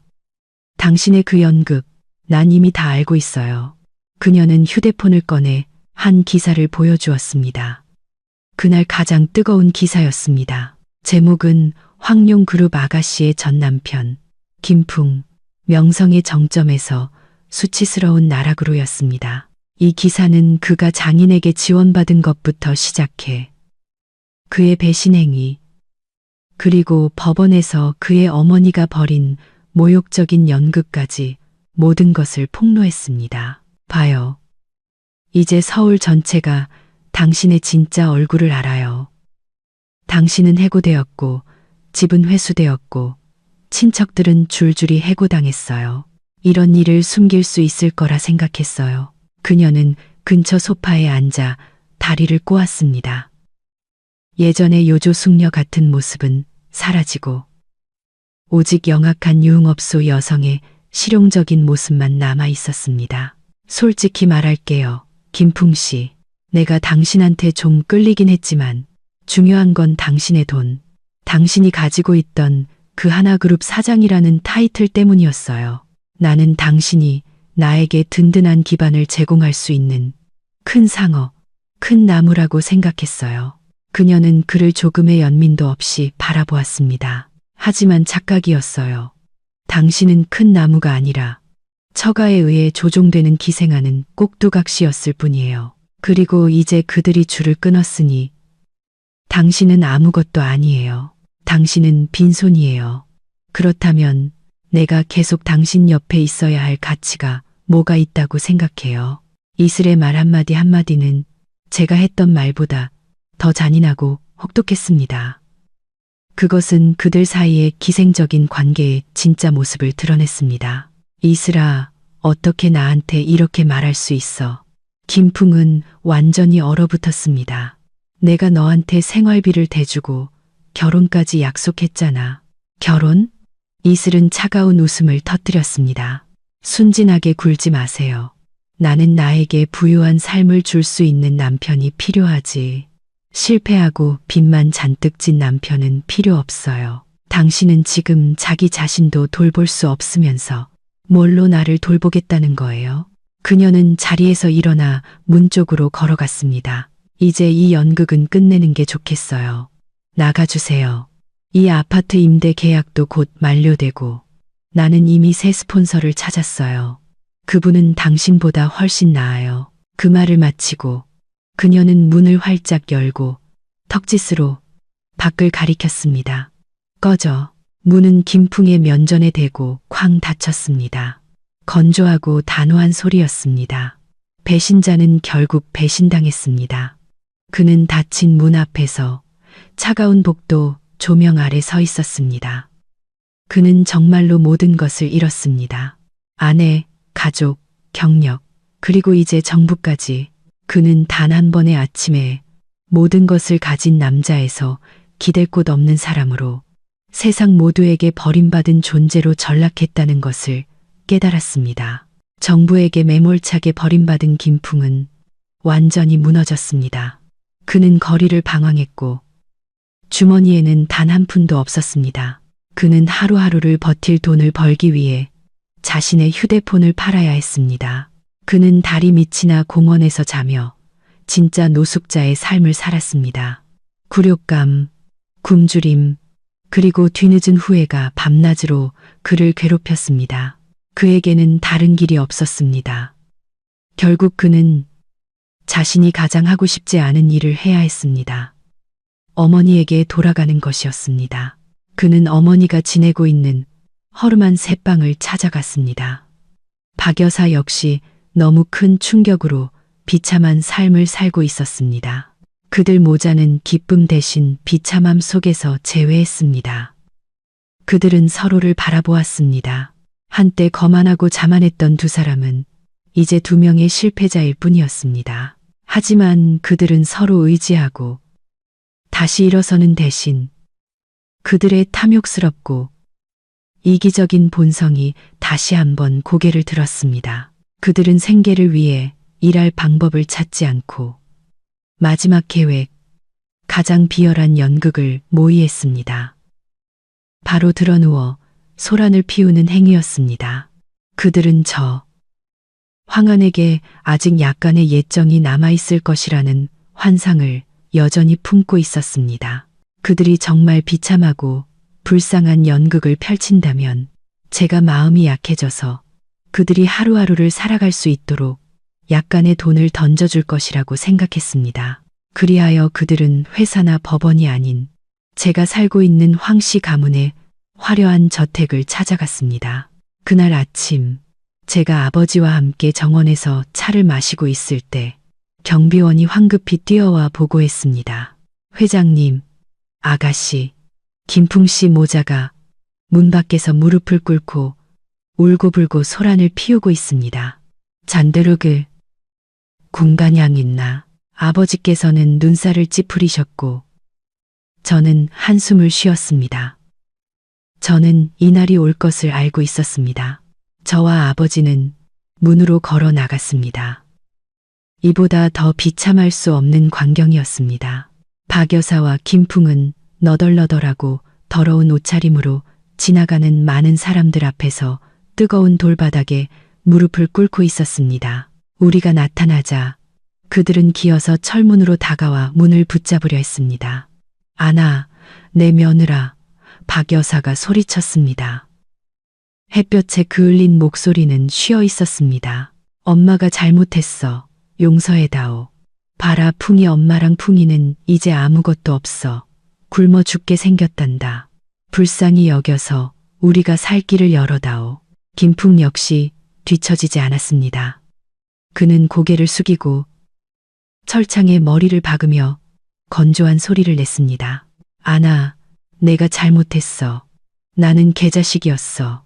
너에게 자격이 없어. 하지만 부탁이야. 예정을 생각해서 나를, 그리고 어머니를 살려줘. 부탁해. 대마, 낸드로. 그러네 가리망은. 그들은 매우 비극적인 회개의 연극을 펼쳤습니다. 그들은 눈물과 옛 감정을 이용하여 저의 마음을 약하게 만들 수 있기를 바랐습니다. 그들은 여론의 압력을 조성하여 제가 체면 때문에 어쩔 수 없이 도와주기를 희망했습니다. 하지만 그들은 착각했습니다. 제 마음에는 더 이상 미동조차 없었습니다. 저는 그들을 차갑고 낯선 눈빛으로 바라볼 뿐이었습니다. 제가 입을 열기도 전에 제 아버지 황용 회장님께서 앞으로 나서셨습니다. 그는 분노하지 않았습니다.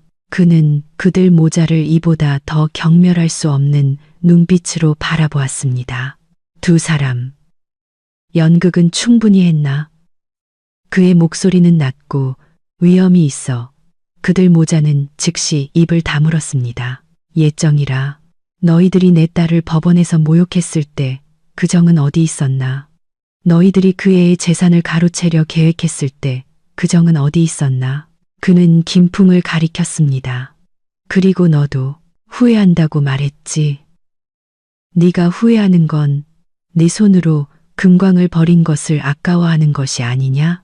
아버지의 말 한마디는 그들의 가짜 연극을 산산조각 냈습니다. 그들은 말문이 막혀 아무 말도 할 수 없었습니다. 너희에게 알려주마. 아버지께서는 단호한 목소리로 말을 이었습니다.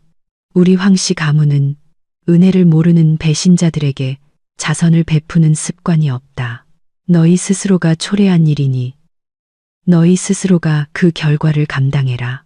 그는 경호팀장을 돌아보며 지시했습니다. 최 팀장, 문을 닫고 경찰에 전화하게. 집 앞에서 공공질서를 어지럽히는 두 사람이 있다고 말하게. 만약 그들이 가지 않으면 경찰을 불러서 끌고 가게. 그 말을 마치고 아버지께서는 그들을 단 한순간도 더 보지 않고 저의 팔짱을 끼고 안으로 돌아가셨습니다.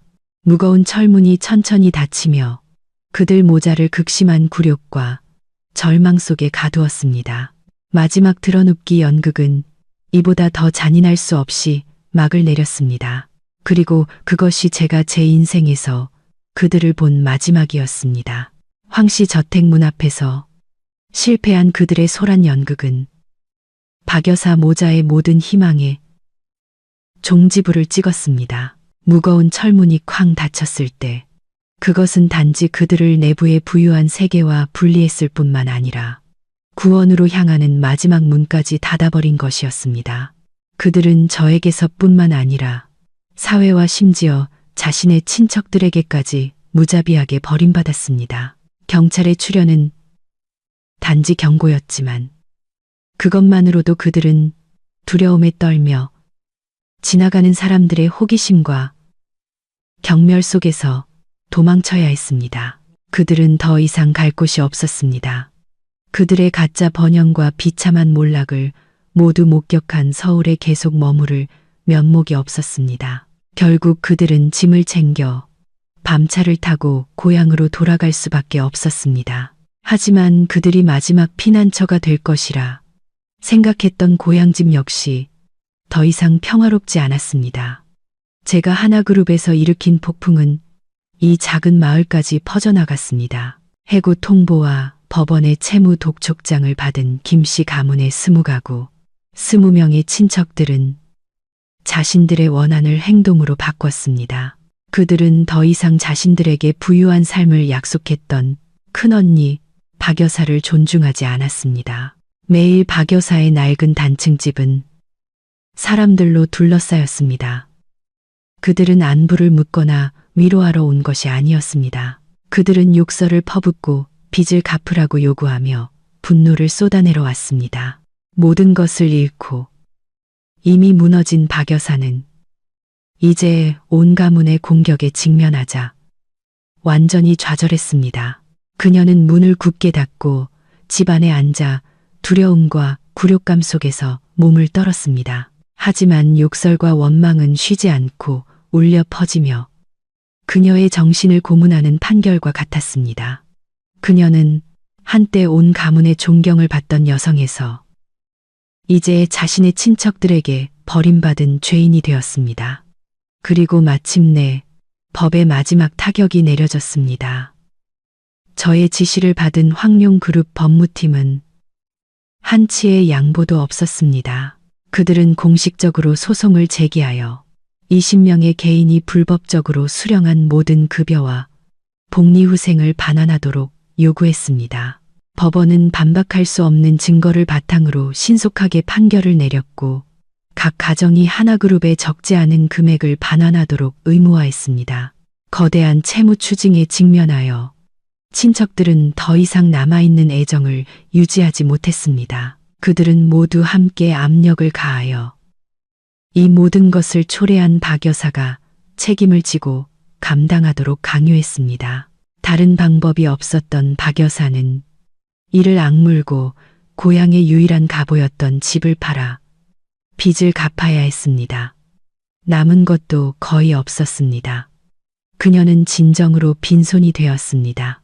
그녀는 마을 끝에 지어진 임시 움막으로 이사하여 몇몇 착한 이웃의 동정심으로 하루하루를 연명했습니다.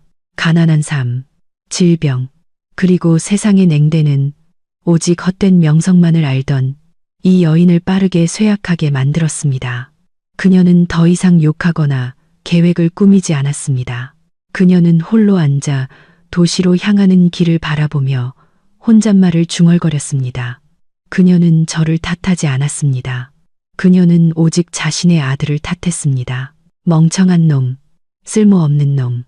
왜 그렇게 어리석었을까? 왜 그 황금 물고기를 지키지 못했을까?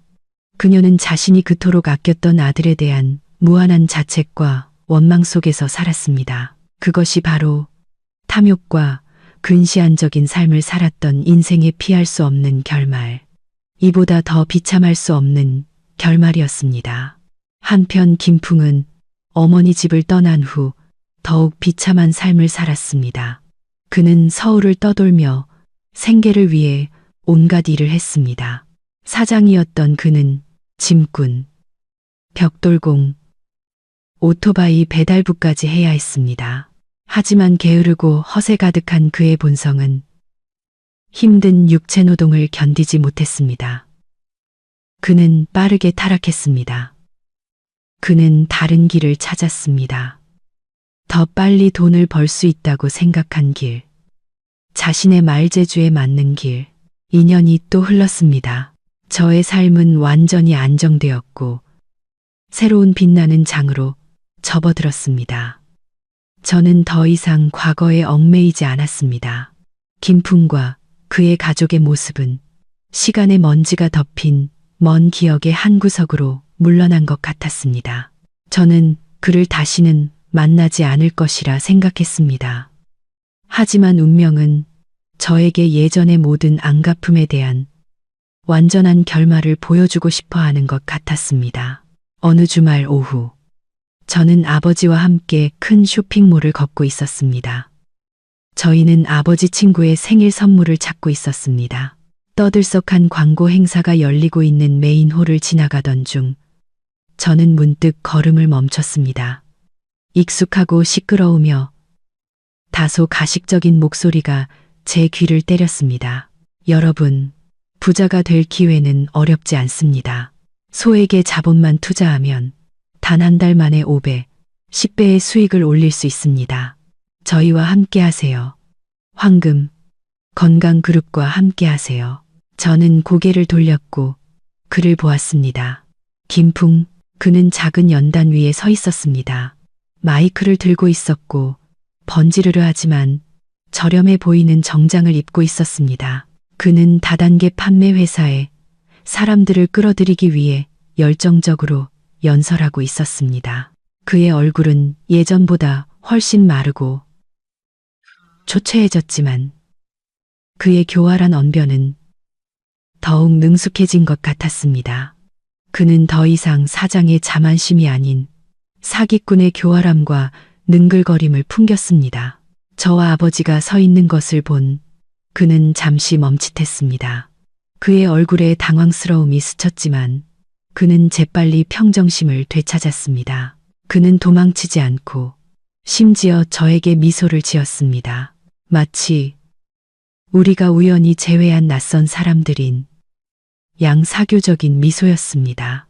연설을 마친 후 그는 주도적으로 저희에게 다가왔습니다. 황한 씨, 황 회장님, 안녕하세요. 그는 말했습니다. 그의 목소리에는 더 이상 애원이나 후회가 없었고 무서울 정도로 평온함이 서려 있었습니다. 오랜만입니다. 두 분 잘 지내셨죠? 아버지께서는 아무 말씀도 하지 않고 그를 경멸하는 눈빛으로 바라보실 뿐이었습니다. 저 역시 침묵했습니다. 두 분이 무슨 생각을 하시는지 알아요. 김풍은 입가에 씁쓸한 미소를 지으며 말했습니다. 두 분은 제가 정말 비참하다고 생각하시겠죠. 사장에서 이제 온 세상이 경멸하는 이 일을 하고 있으니 말이에요. 그는 저희의 대답을 기다리지 않고 계속했습니다. 하지만 저는 그렇게 생각하지 않아요. 적어도 여기서는 저는 제 자신이에요. 저는 제 말재주를 사용해서 생계를 유지하고 있고 누구의 배려나 은혜 속에서 살 필요가 없어요. 그는 전혀 뉘우치지 않았습니다.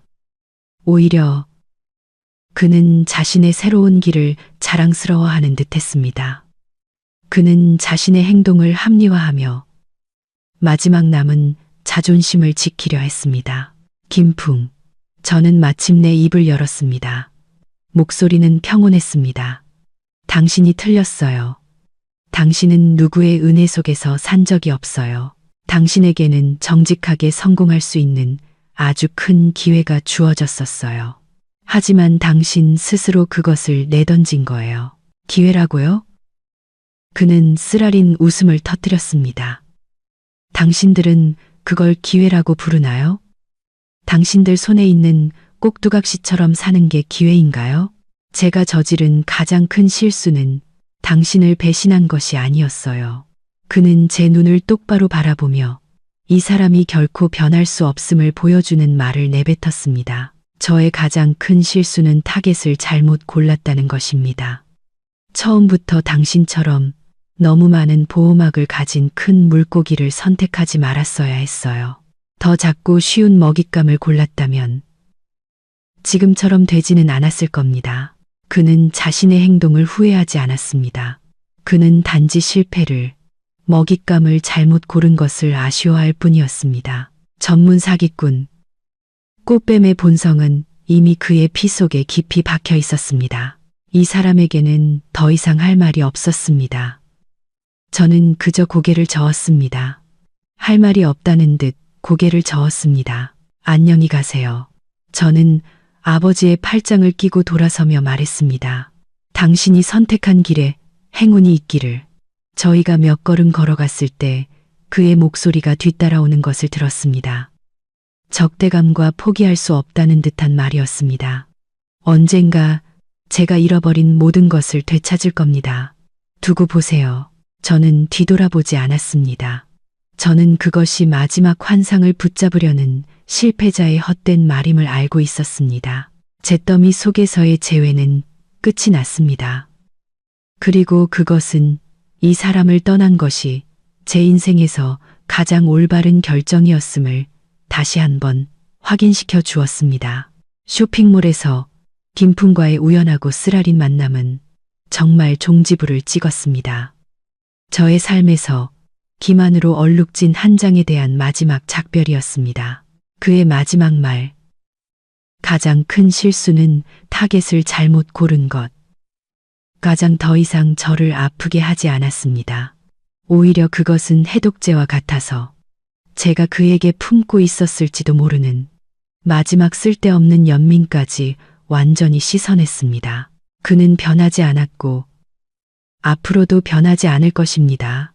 그리고 저는 앞으로 나아가야 했습니다. 그의 희생자가 아니라 황용 회장의 딸인 황안으로서 말입니다. 그 만남에서 돌아온 후 저는 아버지와 긴 대화를 나누었습니다. 아버지, 저는 이전에는 없었던 결의에 찬 목소리로 말했습니다. 이제 알겠어요. 평범한 가족 연극은 끝났어요.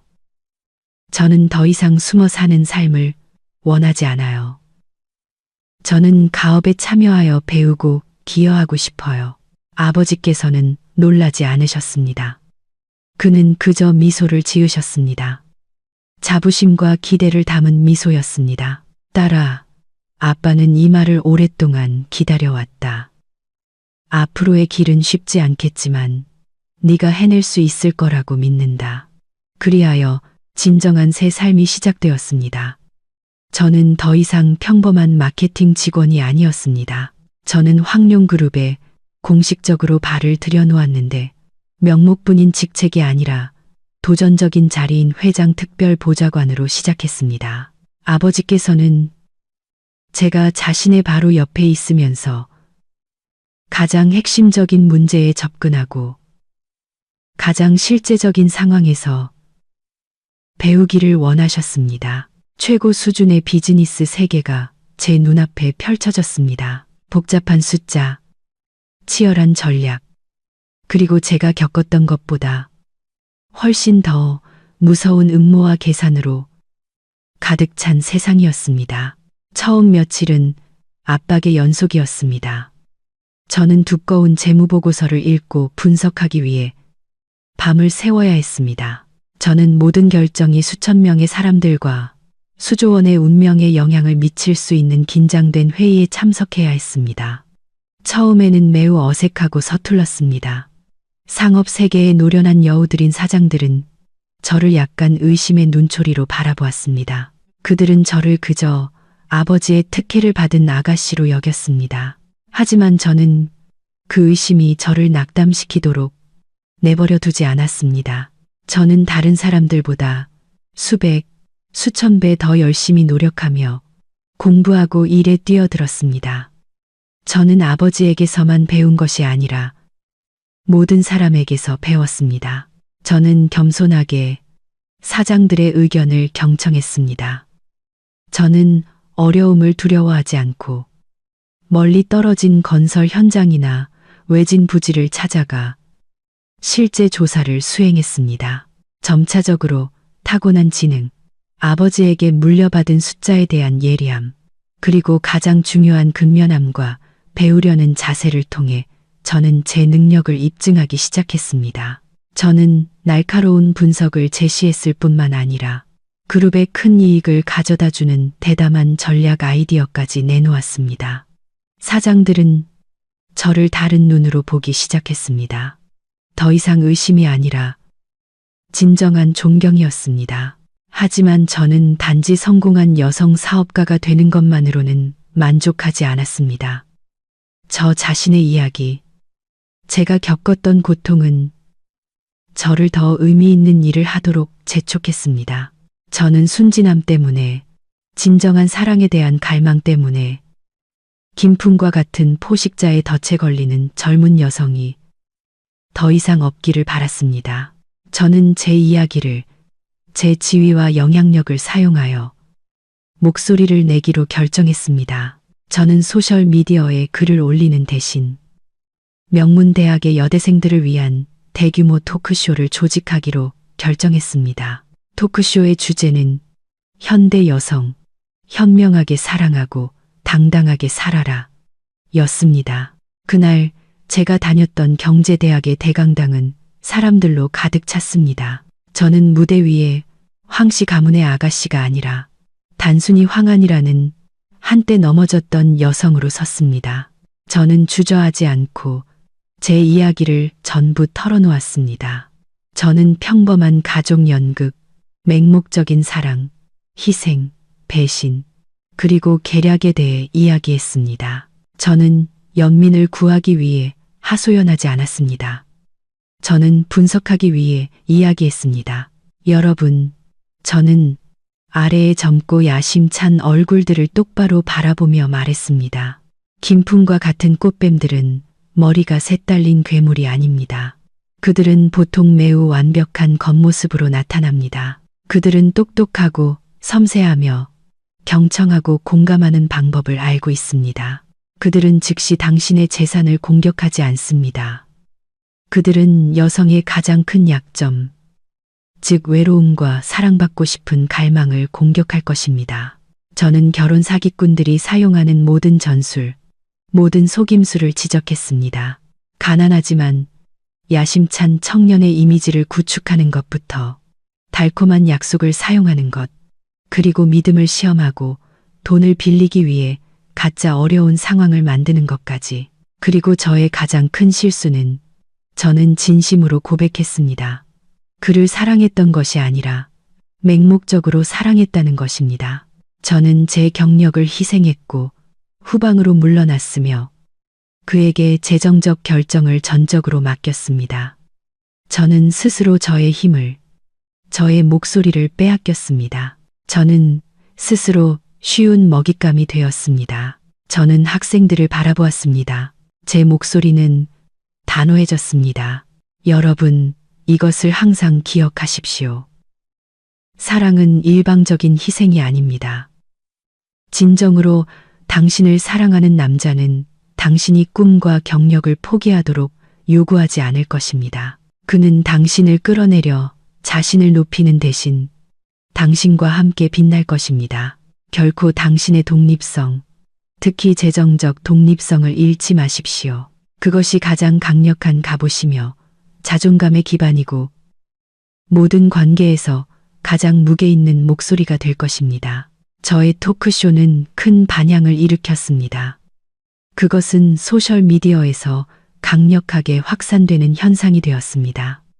수많은 젊은 여성들이 저에게 이메일과 메시지를 보냈습니다. 그들은 저에게 귀중한 경고를 주어서 고맙다고 했습니다. 어떤 이들은 저의 이야기가 자신을 이용하려던 남자친구의 진짜 얼굴을 깨닫게 해줬다고 말했습니다.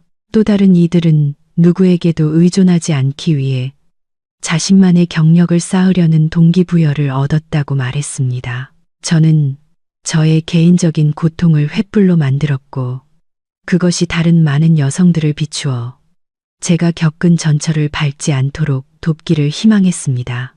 저의 새로운 삶은 이제 개인적인 성공뿐만 아니라 공동체 전체에 긍정적인 가치를 전파하는 것이 되었습니다. 3년이 다시 흘렀습니다. 저는 이제 더 이상 아가씨나 회장 보좌관이 아니었습니다.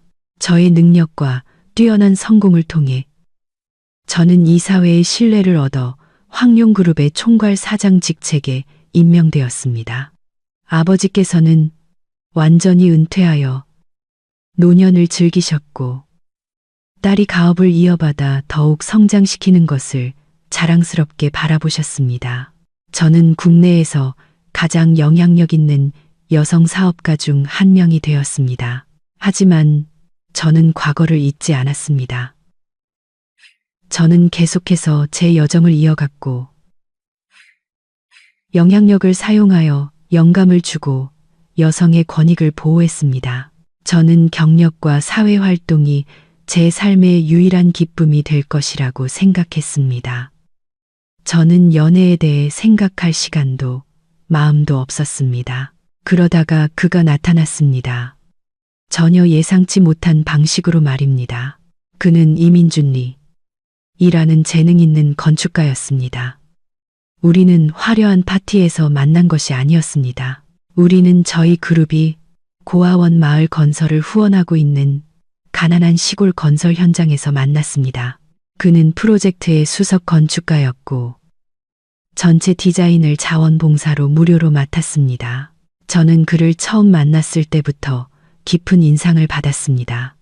잘생긴 외모 때문이 아니라 그가 프로젝트에 대해 불우한 아이들에게 따뜻하고 사랑이 가득한 생활 공간을 만들어주고 싶다는 방식에 대해 이야기할 때 그의 눈에 타오르는 열정 때문이었습니다. 그는 제가 누구인지 전혀 몰랐습니다. 그의 눈에 저는 그저 후원사 대표일 뿐이었습니다. 우리는 함께 일했고 논쟁했고 프로젝트의 어려움을 함께 헤쳐나갔습니다. 그리고 그 과정에서 저는 그에게서 저와 비슷한 영혼을 발견했습니다. 재능뿐만 아니라 인정 많은 마음을 가진 사람이었습니다. 우리의 사랑은 존중과 상호 존경이라는 토대 위에 자연스럽고 부드럽게 찾아왔습니다. 그는 저의 강인함과 지성을 존경했고 저는 그에게서 평화와 든든한 정신적 버팀목을 발견했습니다. 그는 저라는 사람을 사랑했고 저의 과거의 흉터까지도 사랑했습니다. 그는 그 모든 경험이 오늘날의 강하고 깊이 있는 황한을 만들었다고 말했습니다. 그의 옆에서 저는 권위 있는 여성 CEO일 필요가 없었습니다. 저는 온전한 제 자신이 될 수 있었습니다. 우리의 결혼식은 5성급 호텔이 아니라 우리가 함께 지은 고아원 마을의 마당에서 열렸습니다. 하객들은 성공한 사업가들이 아니라 우리의 사랑이 꽃피는 것을 목격한 고아들이었습니다. 그날 저는 다시 한번 웨딩드레스를 입었습니다. 하지만 이번에는 저의 눈물이 굴욕의 눈물이 아닌 완전한 행복의 눈물이었습니다. 그리고 특별한 일이 하나 일어났습니다. 예식이 진행되는 동안 저는 울타리 바깥 아주 먼 구석에서 익숙한 두 사람의 그림자가 서 있는 것을 우연히 보았습니다.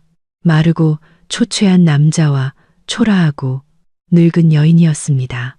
김풍과 박 여사였습니다. 그들은 언제부터 거기에 서 있었는지 조용히 안을 들여다보고 있었습니다. 저는 그들이 왜 여기에 있는지 알 수 없었습니다. 우연이었을 수도 있고 소식을 듣고 찾아왔을 수도 있습니다. 김풍의 눈빛에서는 더 이상 적대감이 보이지 않았고 오직 끝없는 후회만이 남아 있었습니다. 박 여사는 조용히 눈물을 훔치고 있었습니다. 저는 그들에게 다가가지 않았습니다.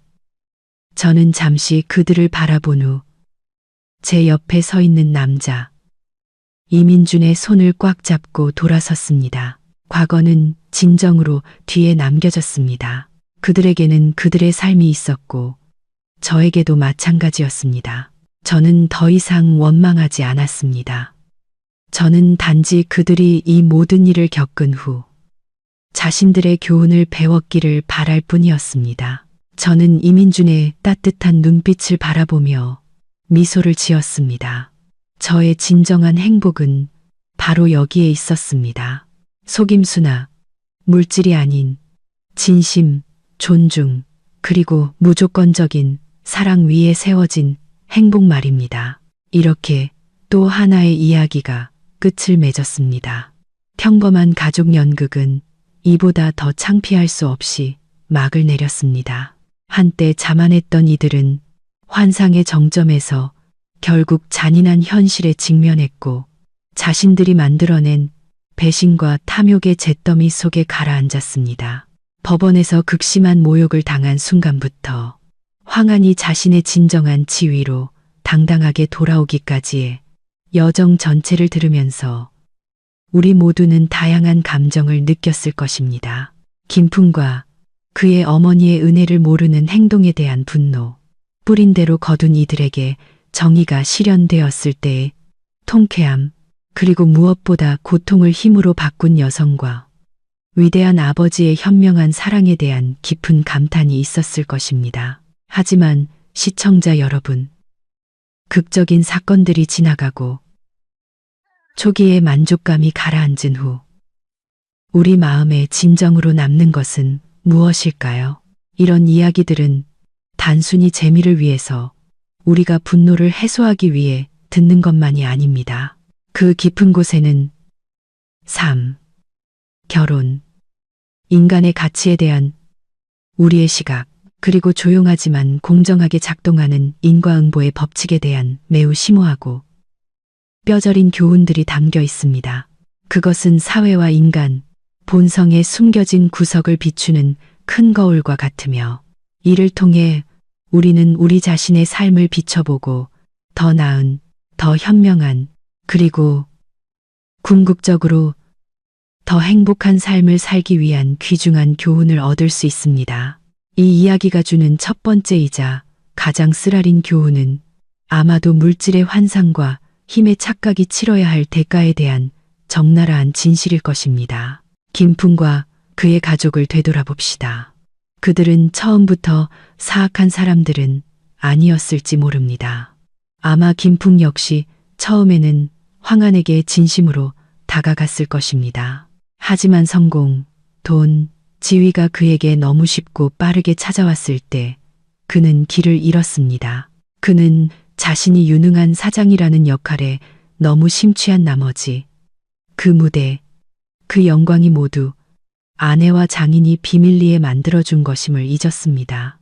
그는 우리 중 많은 사람이 쉽게 걸리는 위험한 병에 걸렸습니다. 바로 자신의 가치에 대한 오해입니다. 그는 사장 자리, 저택, 고급차가 모두 자신의 탁월한 재능에서 비롯되었다고 믿었습니다. 그는 황한이 자신을 위해 만들어준 견고한 기반을 완전히 무시하거나 의도적으로 망각했습니다. 탐욕과 헛된 허세는 그를 남편에서 연기자로, 기생충으로 변모시켰습니다. 그는 황한을 자신의 배우자, 고통과 기쁨을 함께 나누는 사람으로 보지 않고 자신의 성공을 돋보이게 하는데 사용되는 격이 맞지 않는 아내, 희미한 배경으로만 여겼습니다. 김풍의 비극은 가짜 가치가 진짜 가치를 압도하도록 내버려둔 한 남자의 비극입니다. 그는 성공의 그림자를 쫓느라 인간적인 정, 감사, 존중의 진정한 행복이 있다는 것을 잊었습니다. 그리고 벨벳 커튼이 내려지고 모든 잔인한 진실이 드러났을 때 그가 모래로 지은 성은 하룻밤 만에 무너졌습니다. 그가 모든 것을 잃은 것은 황한이 너무 잔인해서가 아니라 처음부터 그의 손에는 진정으로 그의 것이 없었기 때문입니다. 그가 가진 모든 것은 빌린 것이었습니다. 사랑, 희생, 그리고 아내 가족의 계획에서 빌린 것이었습니다. 그리고 그의 어머니 박 여사는 부유한 자에게 아첨하고 가난한 자를 경멸하는 세상의 근시안적이고 해로운 사고방식을 가장 명확하게 보여주는 인물이었습니다. 며느리의 아버지가 시시한 공무원 배경이라고 생각했을 때 그녀는 경멸하고 무시했습니다. 그녀는 자신의 아들이 유능하며 걸맞지 않은 처가를 짊어지고 있다고 생각했습니다. 그녀는 아들에게 더 좋은 상대를 찾으라고 서슴없이 부추겼고 아들과 함께 어려운 시절을 보낸 며느리를 버릴 준비가 되어 있었습니다. 그녀는 황한을 인격이나 희생으로 평가하지 않고 오직 그녀의 배경이라는 꼬리표로만 가치를 측정했습니다.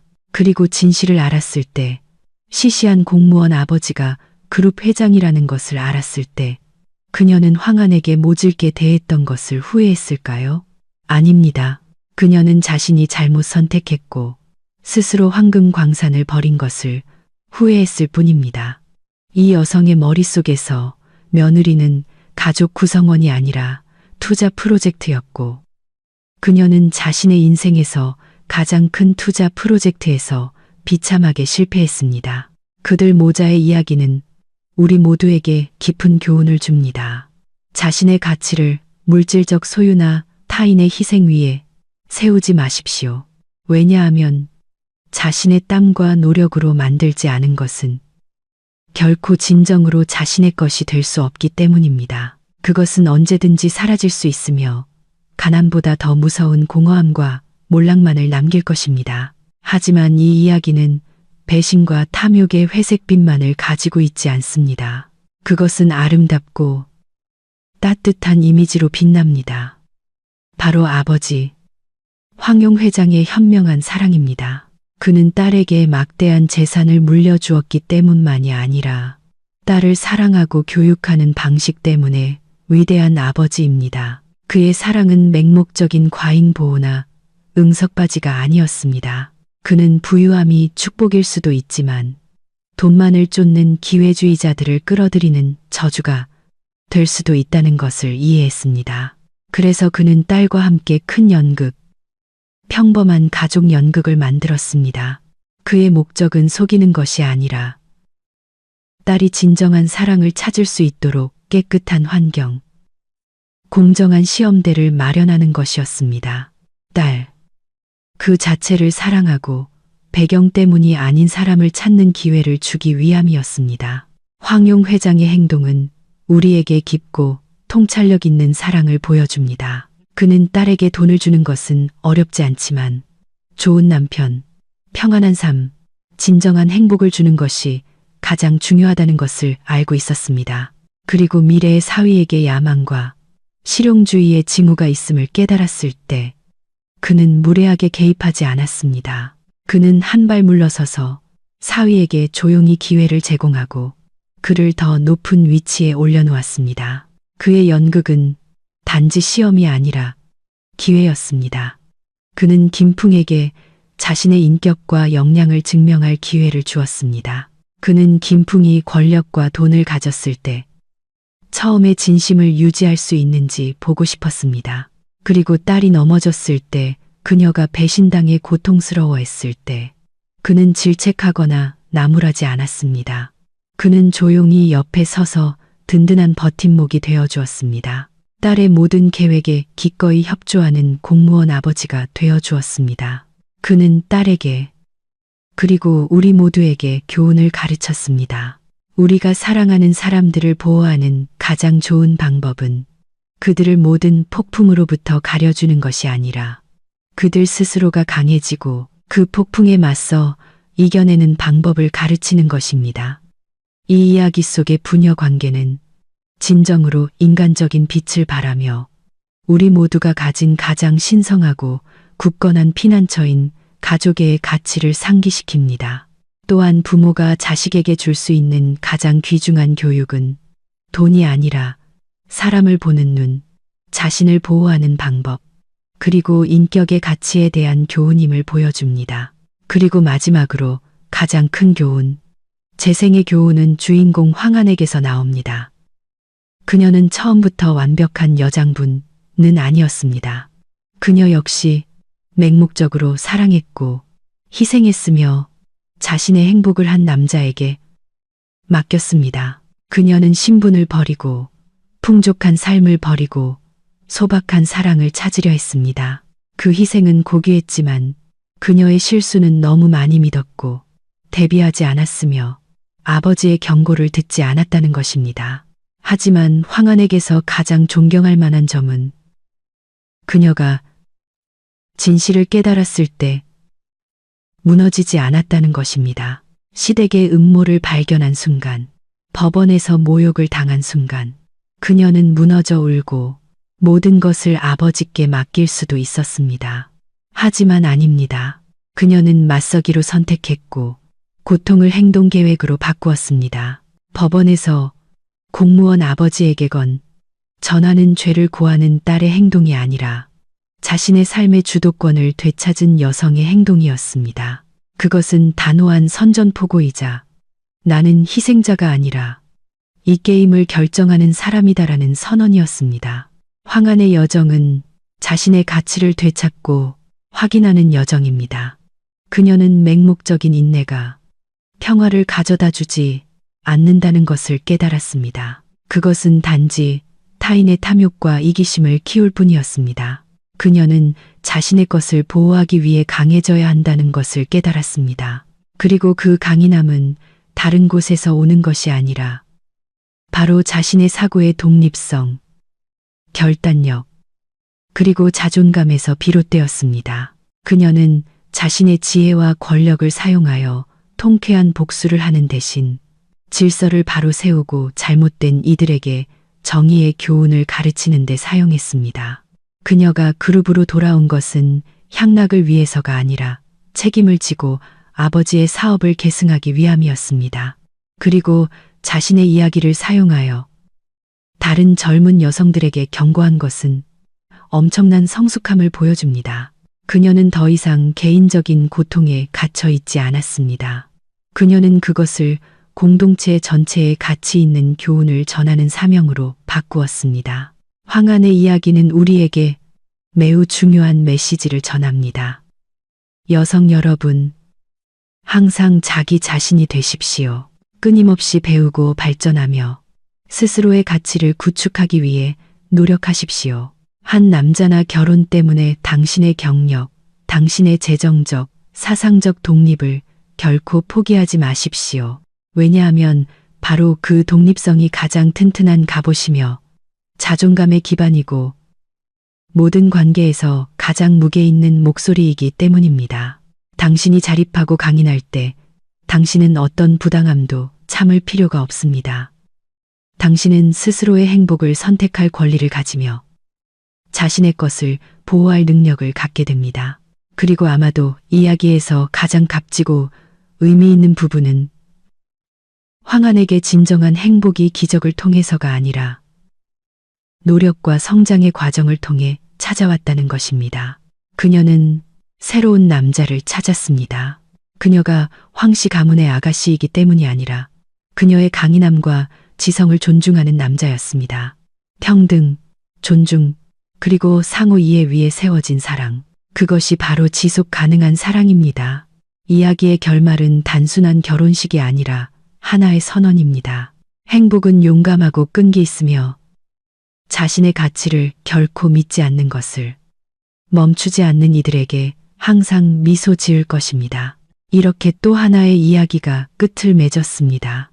황한의 이야기는 드라마틱한 전개 속에서 탐욕과 배신의 대가를 분명히 보여주었지만 동시에 신성한 부성애와 여성의 비범한 힘을 기리고 있습니다. 이 이야기를 들으신 후 우리 모두가 더 나은 삶을 살고 더 현명하게 사랑하며 삶의 모든 도전에 용감하게 맞설 수 있는 약간의 힘과 믿음을 얻기를 바랍니다. 시간 내어 청취해 주셔서 감사합니다. 오늘 이야기와 교훈이 여러분의 마음에 와닿았다면 주저하지 마시고 좋아요를 누르고 이 영상을 공유하여 의미 있는 메시지가 더 널리 퍼지도록 도와주세요. 그리고 물론 채널 편안한 노후를 구독하고 알림벨을 켜서 앞으로 나올 깊이 있는 인생 이야기를 놓치지 않도록 해주십시오. 여러분의 모든 지지는 저희가 이야기를 계속 이어나가는데 소중한 원동력이 됩니다. 다음 시간에 다시 뵙겠습니다. 감사합니다.